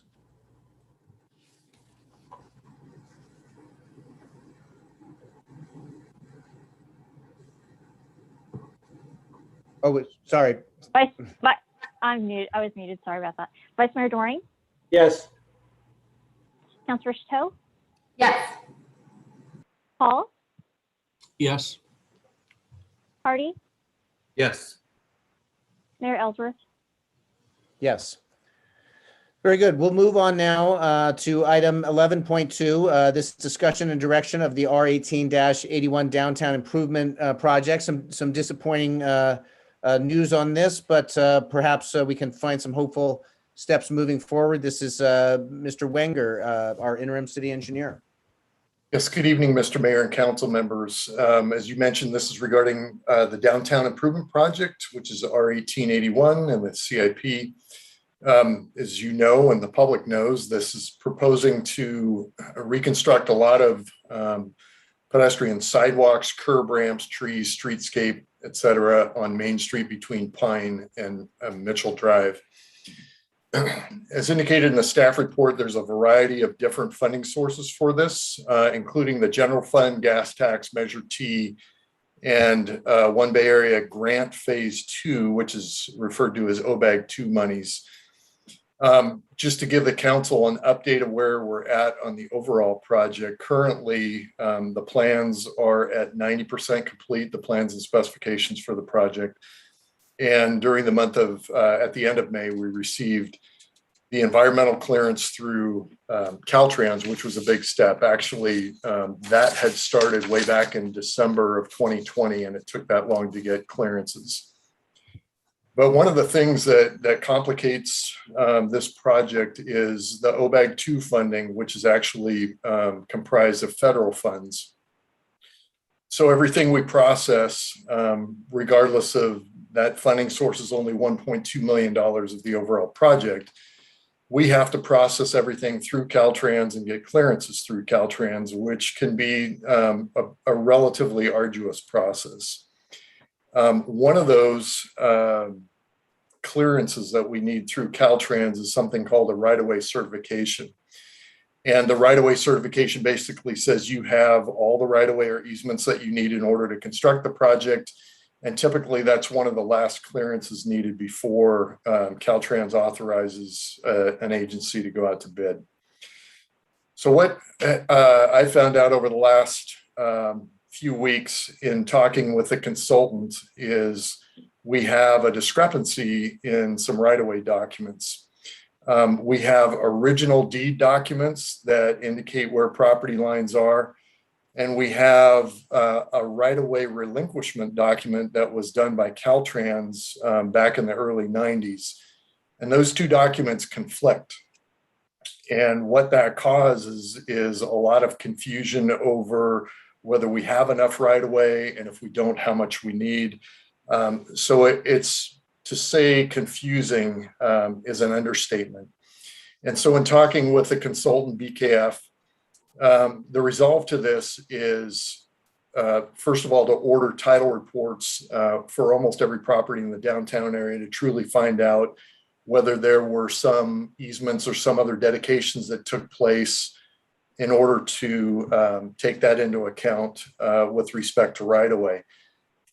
We originally thought, in looking at the Caltrans documents, that the right-of-way basically went from face of building to face of building all the way across the street. But what the original deeds have shown is that that's not necessarily the case. So we're trying to get to the bottom of that. The issue with that is right now, the OBAG 2 funding requires the project to get authorized for construction during fiscal year 21-22, which is this upcoming year. And there are deadlines that we have to file some of the final paperwork in a fairly short order. And so after talking to the consultant and looking at what has to be accomplished with respect to the right-of-way, we are asking for consideration by the council to allow us to file a one-year extension. And to give the council an idea of what has to happen. So first of all, we have to figure out just exactly where the right-of-way truly is. And once the right-of-way is truly discovered where it is, then we have to figure out what easements we need in order to construct the project all the way to the doors and the face of building, et cetera, et cetera. In order to do that, through the Caltrans process, we have to hire appraisers and we have to hire right-of-way negotiators. And then what we have to do is go into each property where we have to acquire an easement, and that right-of-way agent has to negotiate those easements with the property owner. So it's a little bit of an arduous process. And it is a very specific process. The other thing that I've talked to the city manager about is that I've actually been involved in this exact scenario with some other downtown projects. And one of the things that we've done, actually, we've contracted with other public agencies. For instance, Alameda County Right-of-Way Department is Caltrans certified, and we were able to utilize another public agency to actually acquire the right-of-way. So there's some things that we can do to try to minimize cost in this process. But the bottom line is, based on the amount of work that's needed just specifically on the right-of-way, we feel that a 1-year request for a time extension is appropriate. And we've talked to Napa Valley Transportation Authority about this. They're encouraging that we should do this as well. The other thing that I wanted to bring the council up to speed on with respect to the project has to do with the sewer laterals. As the council knows, during the process, we went through and video CCTV inspected all the sewer laterals. It resulted in us identifying approximately 13 sewer laterals that had to be replaced. We've had meetings with the downtown property owners. We've actually provided a zero interest loan to be paid back over 5 years. We've gone forward and obtained an encroachment permit through Caltrans that we actually received last month. And it's a blanket permit that would allow any property owner to actually replace their sewer lateral if so desired. And to date, none of the property owners have actually replaced any of the sewer laterals. And in a meeting we had with the property owners in May, one of the issues that was discovered is they're having a hard time mounting a coordinated effort. What they'd really like to do is, for those that have to replace the lateral, they'd really like to organize themselves to the point where they can use 1 or 2 contractors to complete all of the work all at once. And one of the silver linings, if we are successful in obtaining a 1-year extension, is it will allow the property owners and perhaps the city to assist, in pointing them in a direction where we can get those sewer laterals replaced prior to construction. The other silver lining in this, it's kind of bad news, good news, has to do with the fiscal impact of the project. As was just mentioned by Dr. Mitz and the city manager, is we've had meetings with the city council, the latest of which was on June 8th regarding the CIP. And in that process, we identified this particular project as one of the projects that the costs have gone up significantly. The reasons for those, one of which was we've seen a pretty significant increase in material costs for construction. In particular, concrete costs have risen significantly, as well as there was an underestimation of the construction management and inspection costs for the project. And in the staff report, there is a summary in table 1 that shows the breakdown of each of those. The bottom line is that results in currently in a shortfall of this project of about $2.4 million.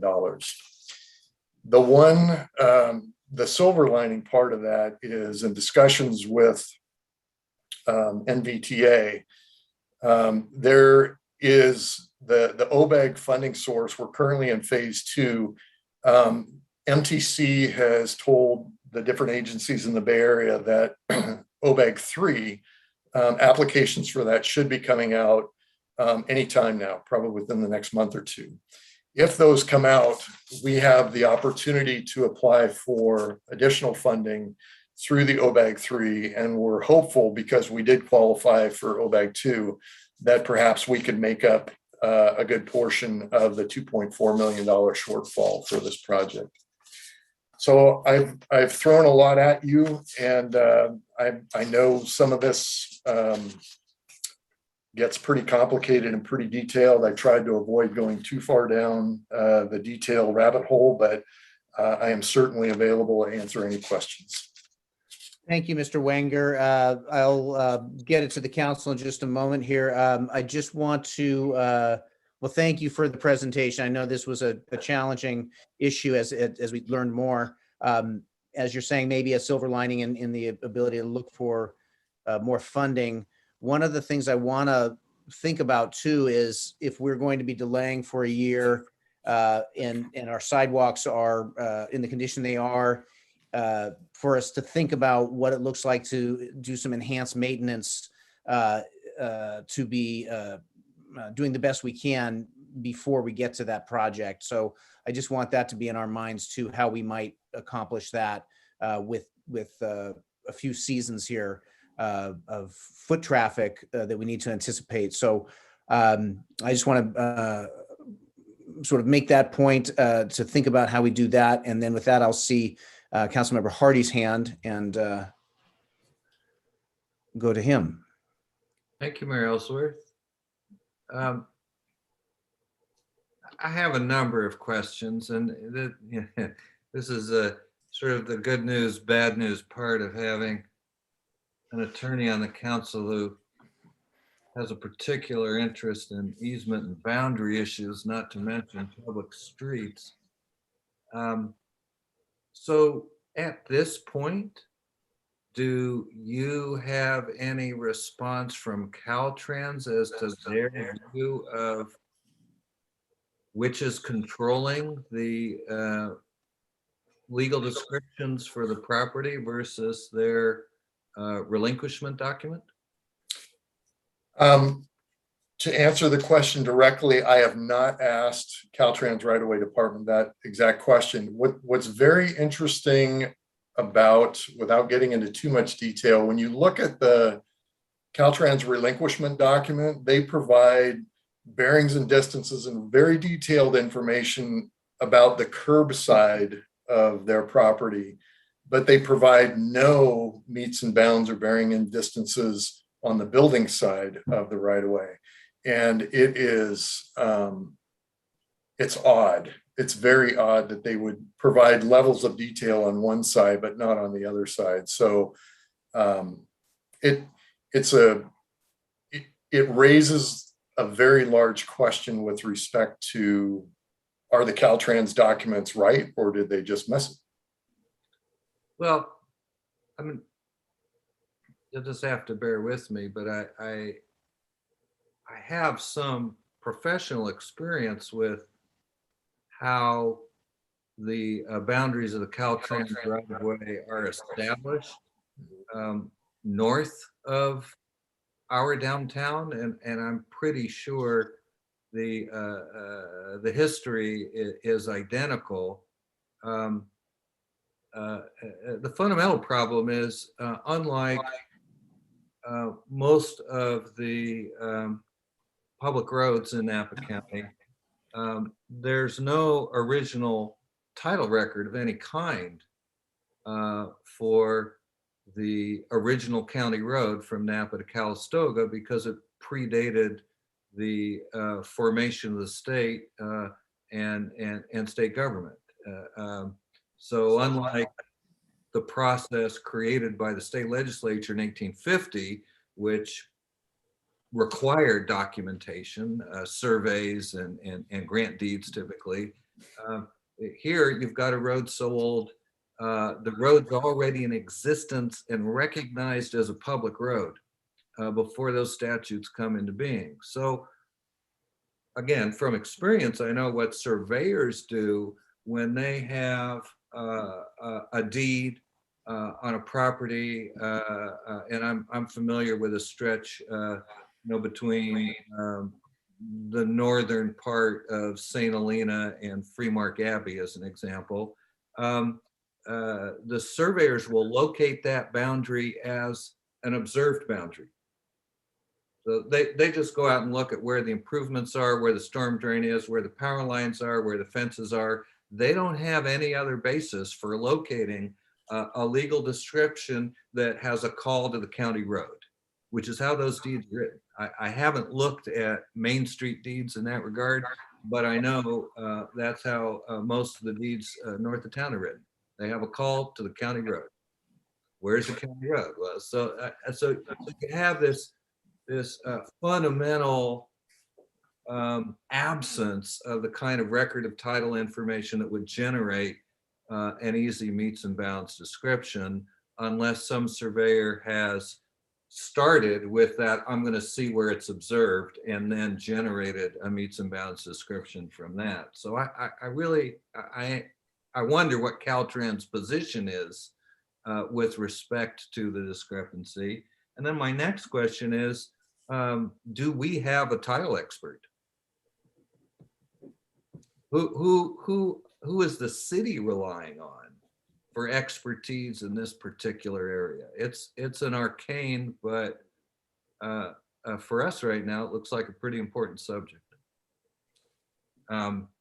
You don't have to have an answer to that question, but I want to call it out as an important question. Yeah,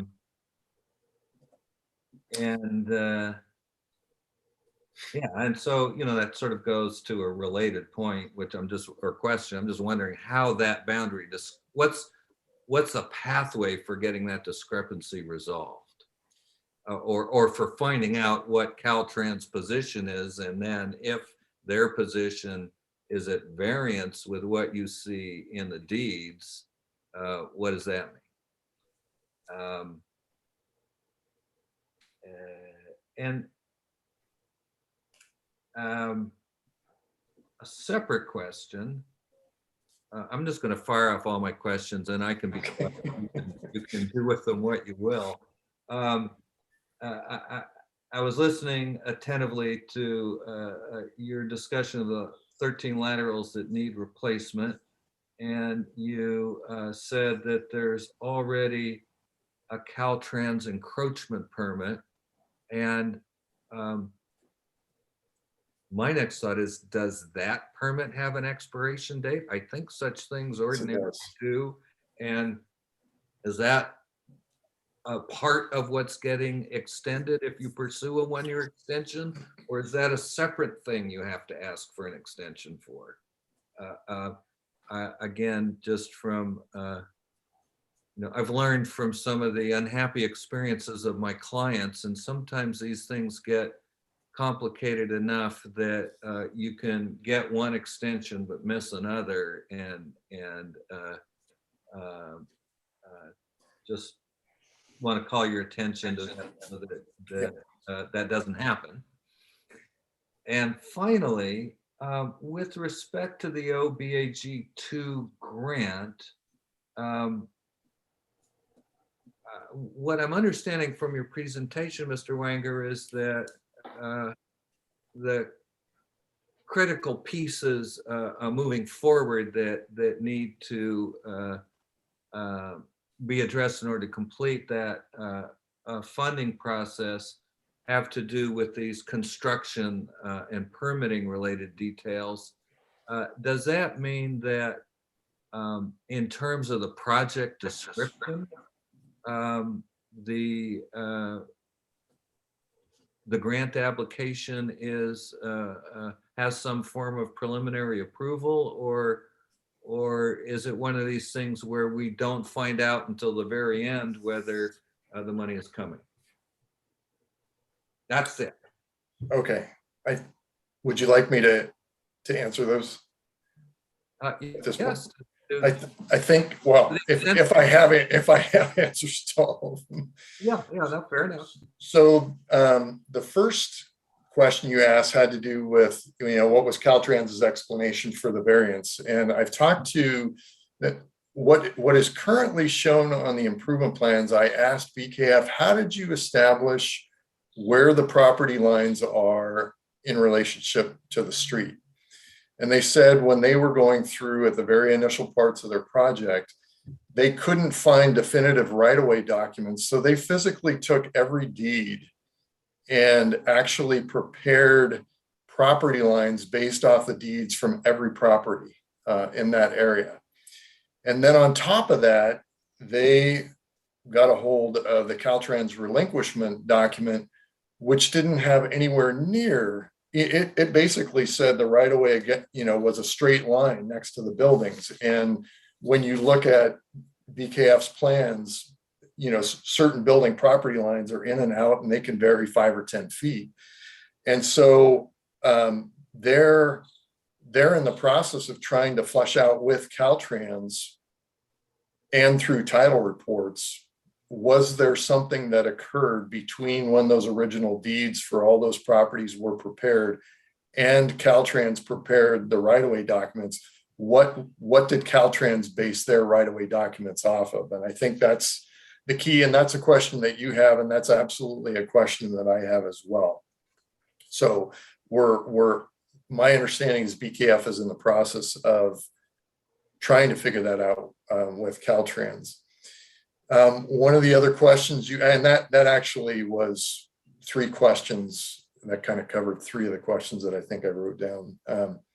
With respect to the sewer laterals, those, the encroachment permit for the sewer laterals is an entirely separate approval and document from the overall approval that we're looking for with Caltrans. So I don't have the encroachment permit in front of me, but that absolutely does have a definitive deadline on that encroachment permit.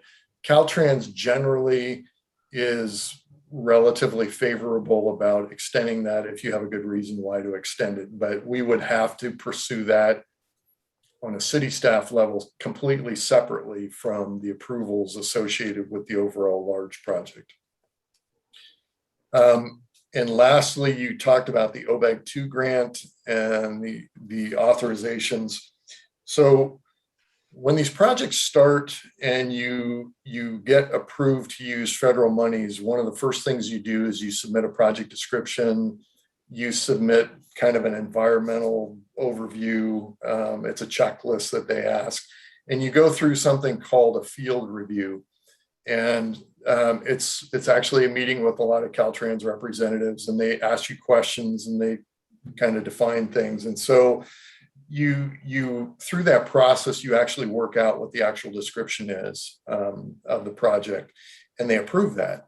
And then eventually you get to the point where they approve the environmental document, and then you go through a series of approvals. For instance, we have to get a utility clearance approved through Caltrans. We have to get right-of-way clearance through Caltrans. We've already gotten environmental approval through Caltrans. And then the final step is you have to put all of that paperwork together, send it to Caltrans, and it's called a request for authorization for construction. And they won't issue the request for authorization for construction until you have all the other clearances. So it's not so much that the project description will change. The environmental document has been cleared. Everything's fine. It's just at this point in the game, I think the right-of-way is the biggest thing, where we have to prove to them what is existing and what easements are required in order for us to construct the improvements that are shown on the plan. So did that answer your question? Well, it did answer my question. Unfortunately, perhaps it leads to one follow-up question. Okay. Then am I correct in understanding that if we had some reason to want to make changes to the project description, then that would take us back through this review process? Or is that such an ugly thought you don't really want to consider it? The latter. It's That's what I need to know. Yeah. That answers my question. Yeah. Thank you. Thank you for responding to the questions. Are there any other council comments or questions at this point? Then I'm going to open it to the public. So seeing no hands up, I will open it to public comment and see if we have anybody there. I'll look to our city clerk. And there's no public comment. Okay, we'll bring it back to council.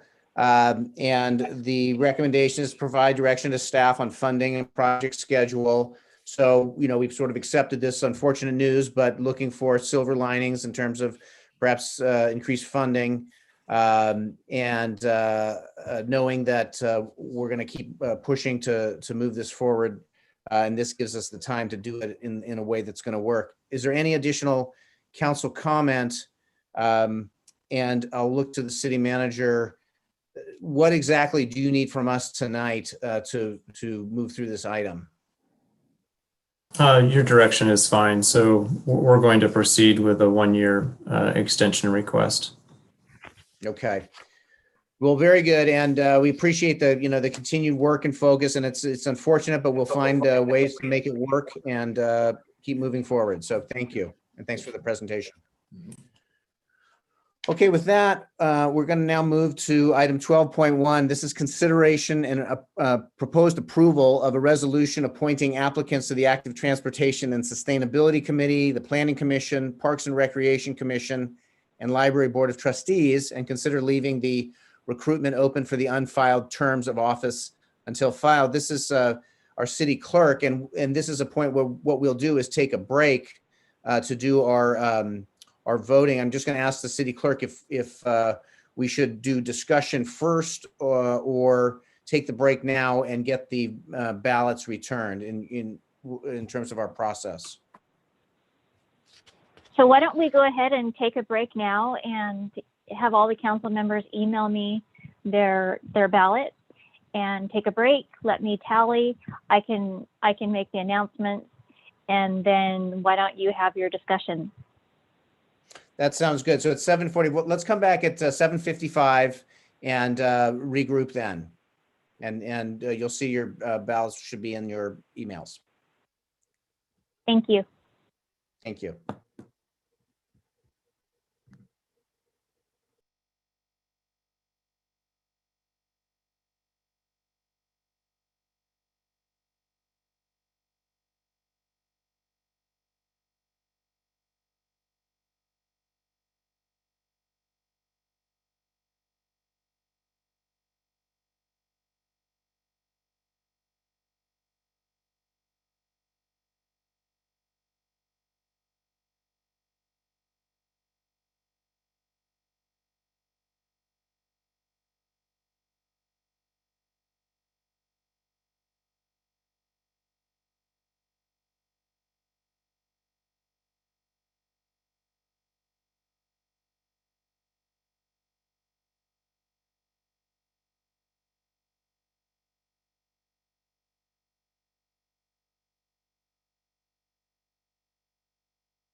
I'm going to need some additional time, Mr. Mayor. I don't have all the votes just quite Okay, yet. did mine come in yet? I just got yours. Okay, we'll come back at 8. We'll do 5 more minutes. Is that enough? Thank you. Okay, thank you.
We'll just be a few minutes until the votes get tallied and we get the information back. So thanks everybody for being patient.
All right, I have tallied the vote.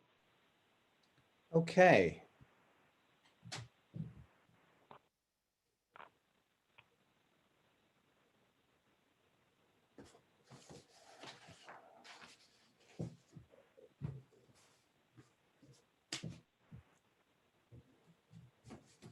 We're waiting for everybody to get back here.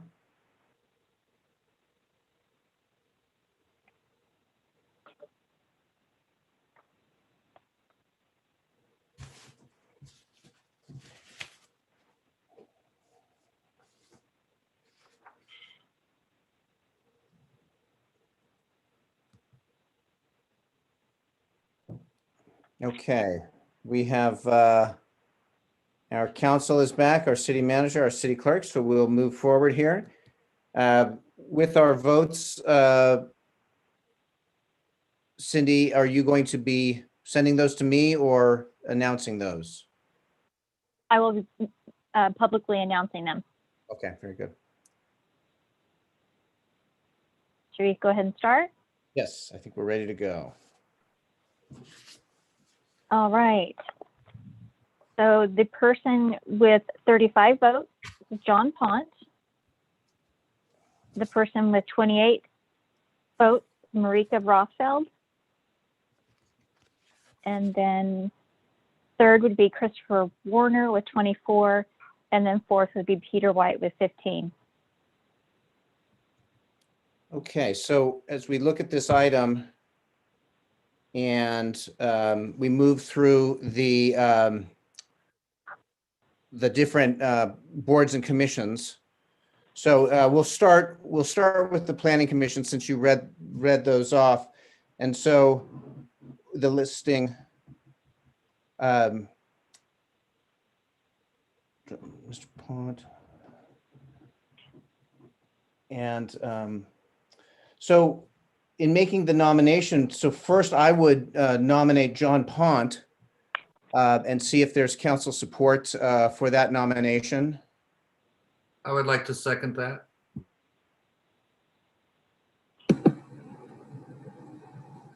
And a roll call, please.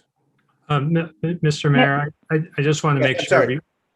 sorry. Sorry for interrupting. I just want to make sure before we're taking any formal action, if we're going to be doing these individually, we should be taking public comment first. Okay, very good. So if we do the Planning Commission first, I will take public comment. Unless there's council comment before, I will open it for public comment.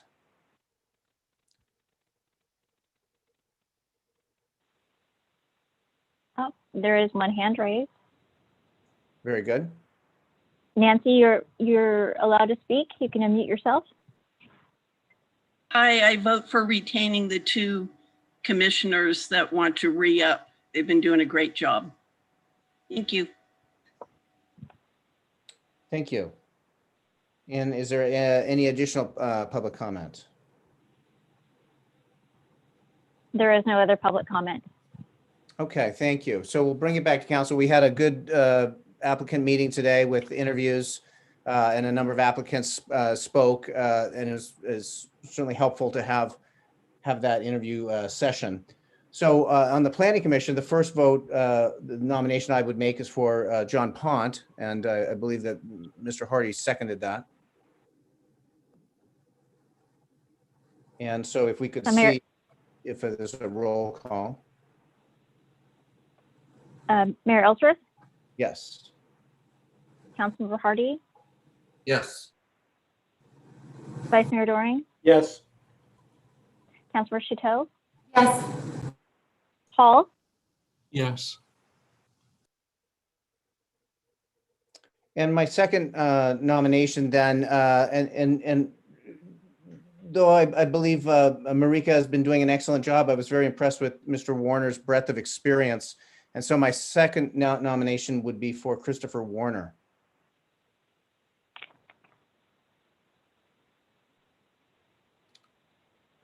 Second. Just 1 second. Mayor Ellsworth? Yes. Vice Mayor Doring? Yes. Councilmember Hardy, No. Chateau, No. Paul. No. Okay. We'll move now to, I'll make another nomination for Marika Rothfeld. Second.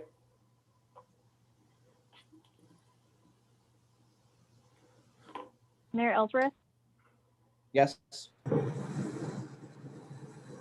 Vice Mayor Doring, Yes. Councilmember Hall, Yes. Chateau, Yes. Hardy. Yes.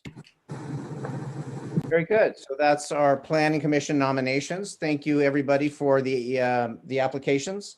And we'll move now to our active transportation, and we have 3 applications for 2 positions and an alternate. And for the first position, I would nominate Jeff Farmer. I would like to second that. Oh, but Oh. have we taken public comment on all these? Yes, you're right. I appreciate it. So we'll open the public comment on the Active Transportation and Sustainability Committee. There is no public comment. Okay, we'll bring it back. And my first nomination would be for Jeff Farmer. Again, I would like to second that. Mayor Ellsworth, Yes. Councilmember Before we, Hardy, Are you going to read out the balloting? I'm sorry. My apologies. That was a protocol mistake on my part. Yes.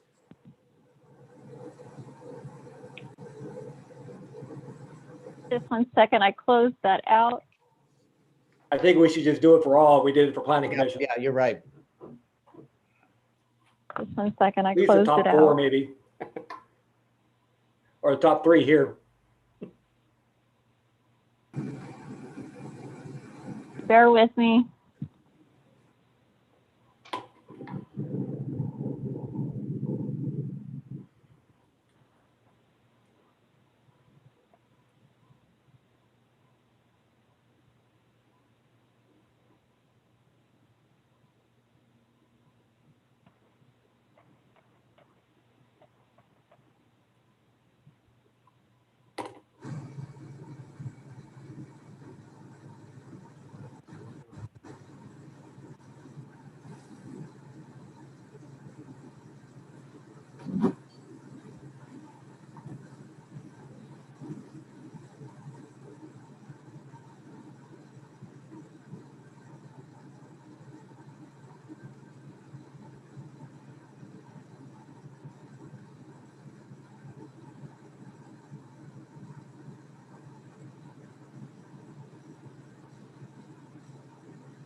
All right. So the person that has the most votes is 15 at Jeff Farmer, John Zimmerman, 8, and Tara Sampson, 7.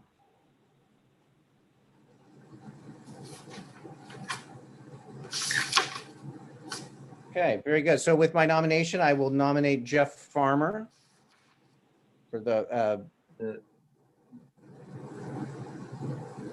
Third time's a And we had charm. less. Okay.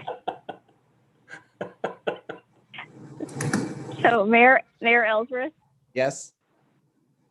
Councilmember Hardy, Yes, yes, yes.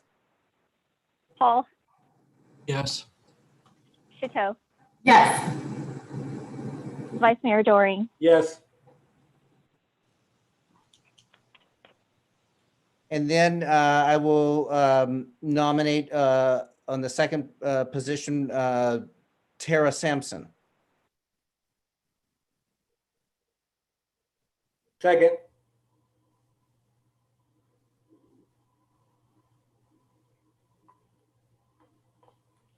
Mayor Ellsworth, Oh, and yes. Vice Mayor Doring, Yes. Councilor Chateau? No. I'm sorry? No.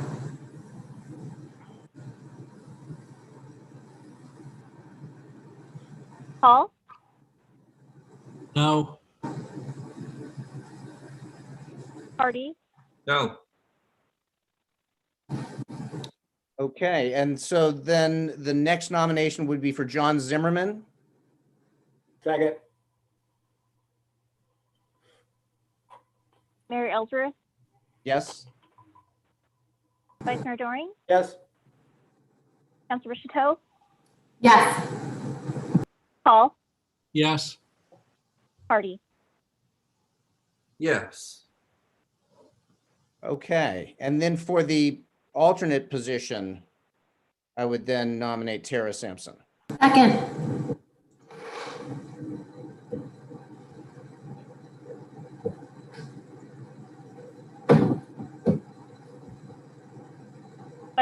Sorry, Mayor Ellsworth? Yes. Councilmember Chateau? Yes. Paul? Yes. Hardy? Yes. And Doring? Yes. Very good. Thank you. So we'll move now to the Library Board of Trustees. We'll open it first to public comment and see if there's some public comment there.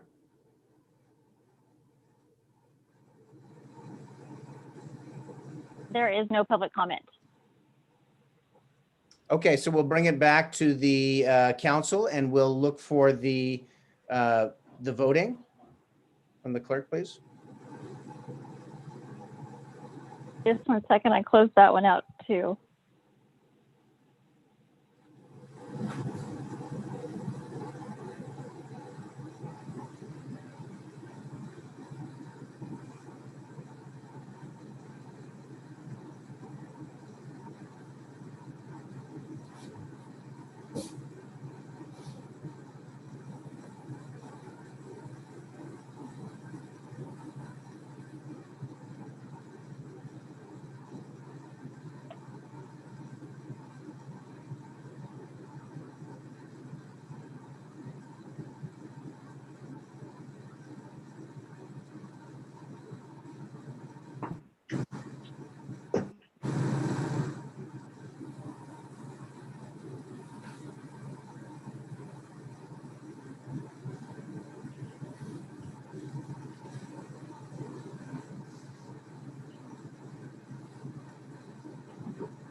All right.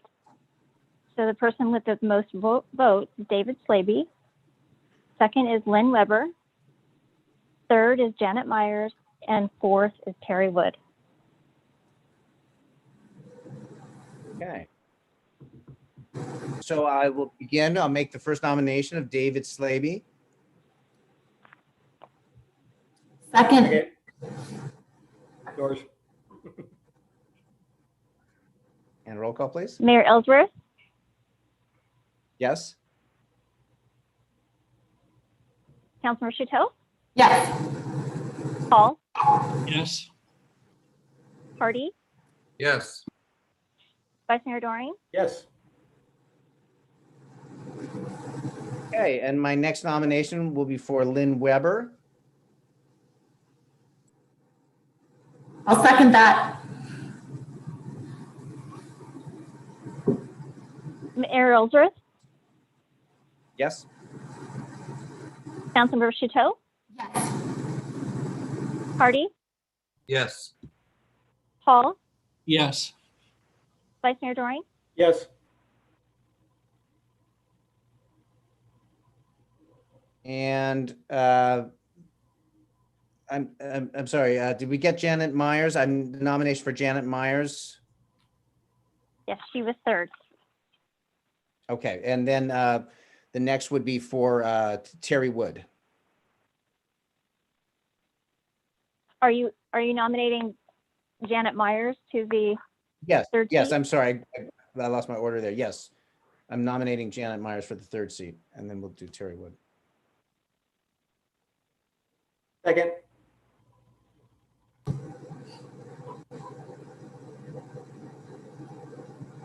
I'm sorry, Mayor Ellsworth, Yes. Vice Mayor Doring, Yes. Councilor Chateau, Yes. Paul, Yes. Councilor Hardy. Yes. Very good. And then we'll move to the next nomination for Terry Wood. And I might add that is to fill the remaining term of office that was vacated by Susan Swan. Okay. Was there a second? Second. Mayor Ellsworth, Yes. Vice Mayor Doring, Yes. Councilor Chateau, Yes. Hardy, Yes. and Hall. Yes. Very good. So now we'll move to our Parks and Recreation Commission. We'll open the public comment and see if there's any public comment on that. I see no hands raised. Okay, we'll bring it back to the council. And if we could get the voting, please, Cindy? These are two incumbents, and so they would be, if you vote for them, they would be replacing their seat. I did not tally those votes. Okay, very good. So I will just then put forth the nominations first for Matthew Demchuk. Second.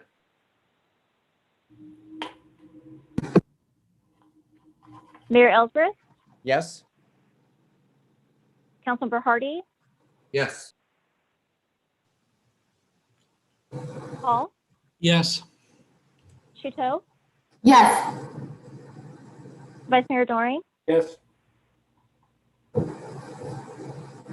Okay, so that gets us through our nominations. Thank you, everybody. And, wait, let's nominate Rebecca. oh, I'm sorry. And then the nomination for Rebecca Stoltz-Weeman. Second. Mayor Ellsworth, Yes. Vice Mayor Doring, Yes. Councilor Hardy, Yes. Hall, Yes. Chateau. Yes. Very good. I'm seeing Councilmember Hall with a hand up.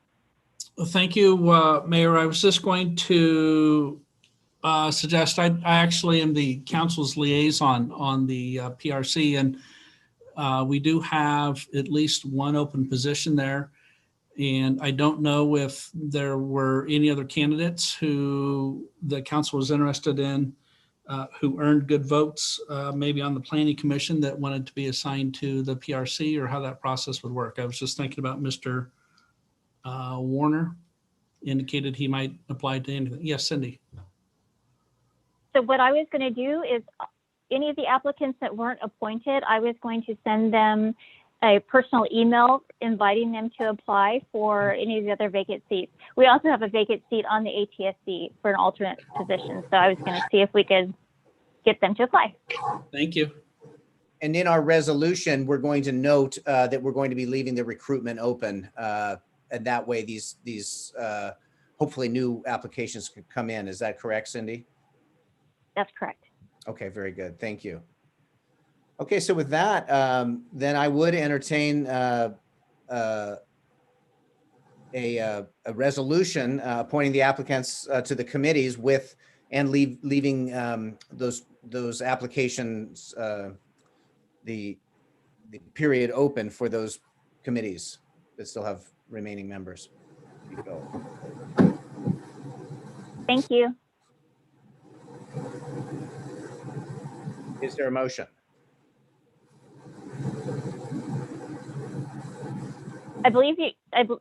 Ethan, I believe we did a motion for each appointment. Does that suffice? Yeah, that is fine. Okay. Okay. So we don't need a overall. Okay. Very good. So thank you. We are through that item. Appreciate everybody's focus.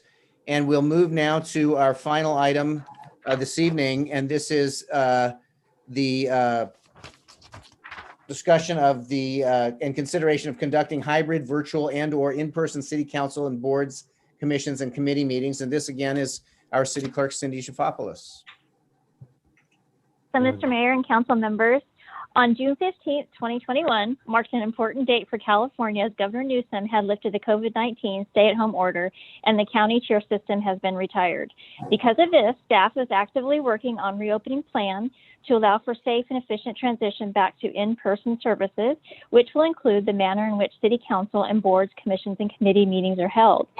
Staff is presenting the following items for the city council discussion, direction, and transition to potentially in-person meetings.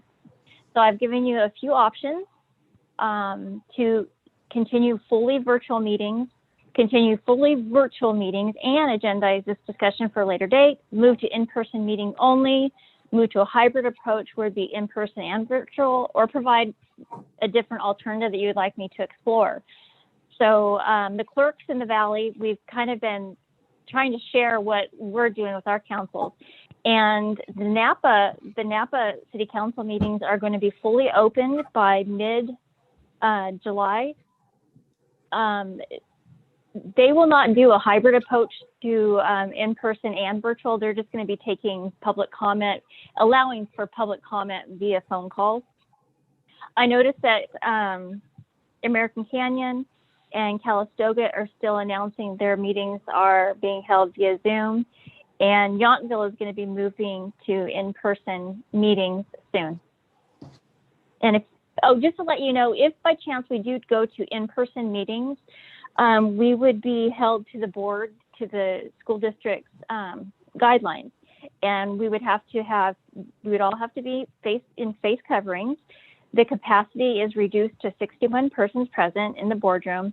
And then additional recommendations would include temperature checks on the way in, using hand sanitizer, and the use of 2 air purifiers in the boardroom. And I'm here for any questions. Thank you. Are there any initial comments or questions from council on where we are with this?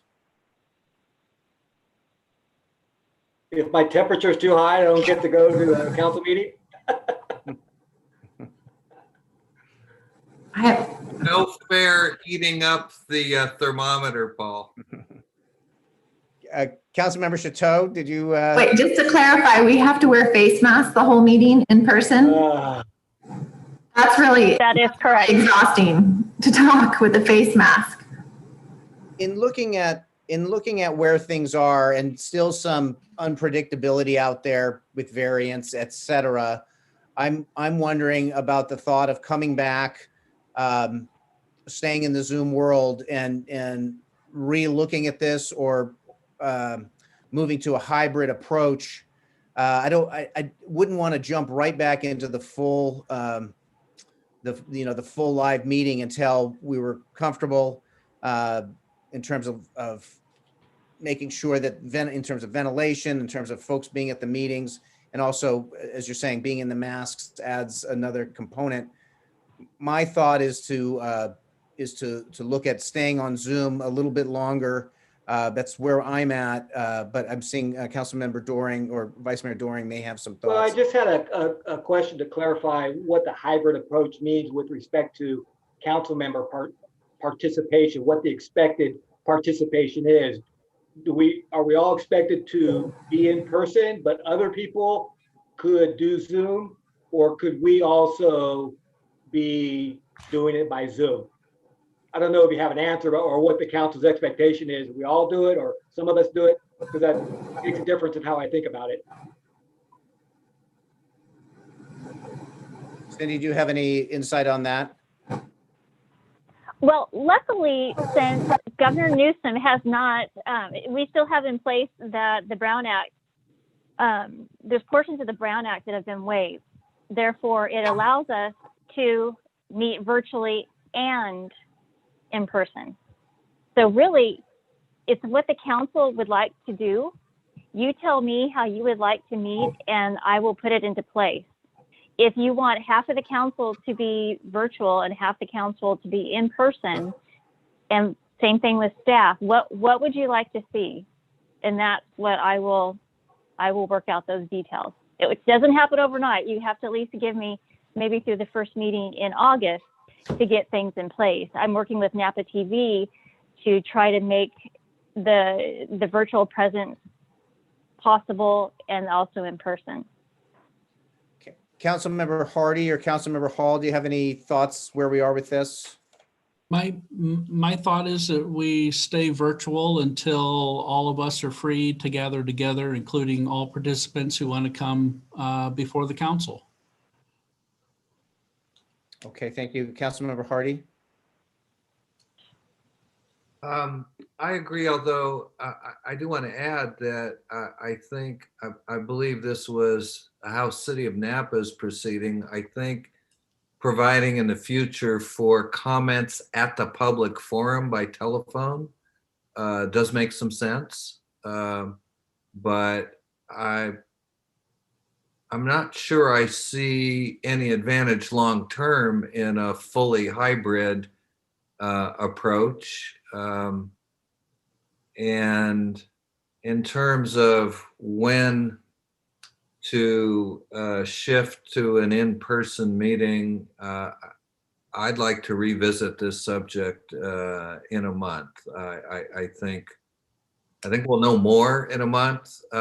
We will probably see in the next 30 days some evolution in the school boards, regulations of use of that space and how they're regulating things internally. And that has to be a factor for us. I agree with the concerns Councilmember Chateau expressed about the challenges of going through an entire meeting fully masked. So those are my thoughts. Thank you. Thank you. And I'm seeing our city attorney, and then I'll open it to the public. Ethan? Thank you, Mayor. I just wanted to note, as many of you have stated, everything is in flux right now. But currently, the governor's order that is suspending the Brown Act is set to expire on September 30th of this year. So it's not something, as of right now, by the end of September, we'll have to go back to normal Brown Act procedures, which would require us all to meet in person and have and meet in a place that's openly accessible to the public. So, so I think, revisiting it in the relatively near future is a good idea. Clearly, things are changing on almost a day-to-day basis still, but that's the status right now. So there is kind of a time limit. It's not something that we can plan to do inevitably or in perpetuity, having hybrid meetings or anything along those lines. Thank you. Appreciate the input. So with that, I'm going to open the public comment and see if we have any public comment. There is no public comment. And I forgot to mention, just in case if you wanted to know, the school board is actually meeting fully in person, following the guidelines, their own guidelines. Well, should we look at the next date, the 27th, to revisit? The following meeting after that, I believe, is the 10th of August. Any thoughts from council on which date to revisit? Is a month give us enough time? I'm seeing Councilmember Hardy. Well, I'm just recalling that we have a pretty large and complex matter on that agenda relating to the water emergency. So although I might otherwise prefer not to defer it, given what that agenda looks like, I think maybe the 10th is a better idea, 10th of August. I'm supportive of that. The rest of the council, is there consensus with the 10th to revisit? Sure. Okay. Yes. Very good. So that gives you direction, I believe, Cindy? Yes, thank you. Okay, well, very good. And so that brings us to the end of our meeting. Is there any other, Councilmember Chateau, were you? No. That was a bug, excuse me. Okay, any other council comments or input from staff before we adjourn? Seeing none, want to thank everybody. Congratulations, Mark, on your new contract and your extension and your deferred compensation and your nice tie that you wore today. Oh, Very thank nice. you. Thank you. Well, while we're at it, and we have another opportunity for a comment, I want to say thank you to April Mitz and Mandy Kellogg for all their work on the budget. While I wasn't present during the early morning hours in recent weeks, there have been nights that went till 2 a.m. Working on our budget document. So I just want to convey my sincere appreciation to them for all their hard work. It was another very difficult year. And of course, they've been working through a lot of the water emergency issues too. So they're both off to vacations staggered over the next several weeks. So we're going to be down a person, but these vacations are well deserved. Thanks again. Thank you, everybody. What remarkable work this year. I hope everybody over this period where we have a break between meetings gets a chance to rest and reflect, and we'll get back together and keep moving forward. So thank you, everybody. We're going to keep focused on the water conservation, the emergency prep, and keep our heads in the game. But we'll miss the next meeting, and then we'll see everybody on the for the next regular scheduled meeting on the 27th of July. So thank you, everybody. Good night.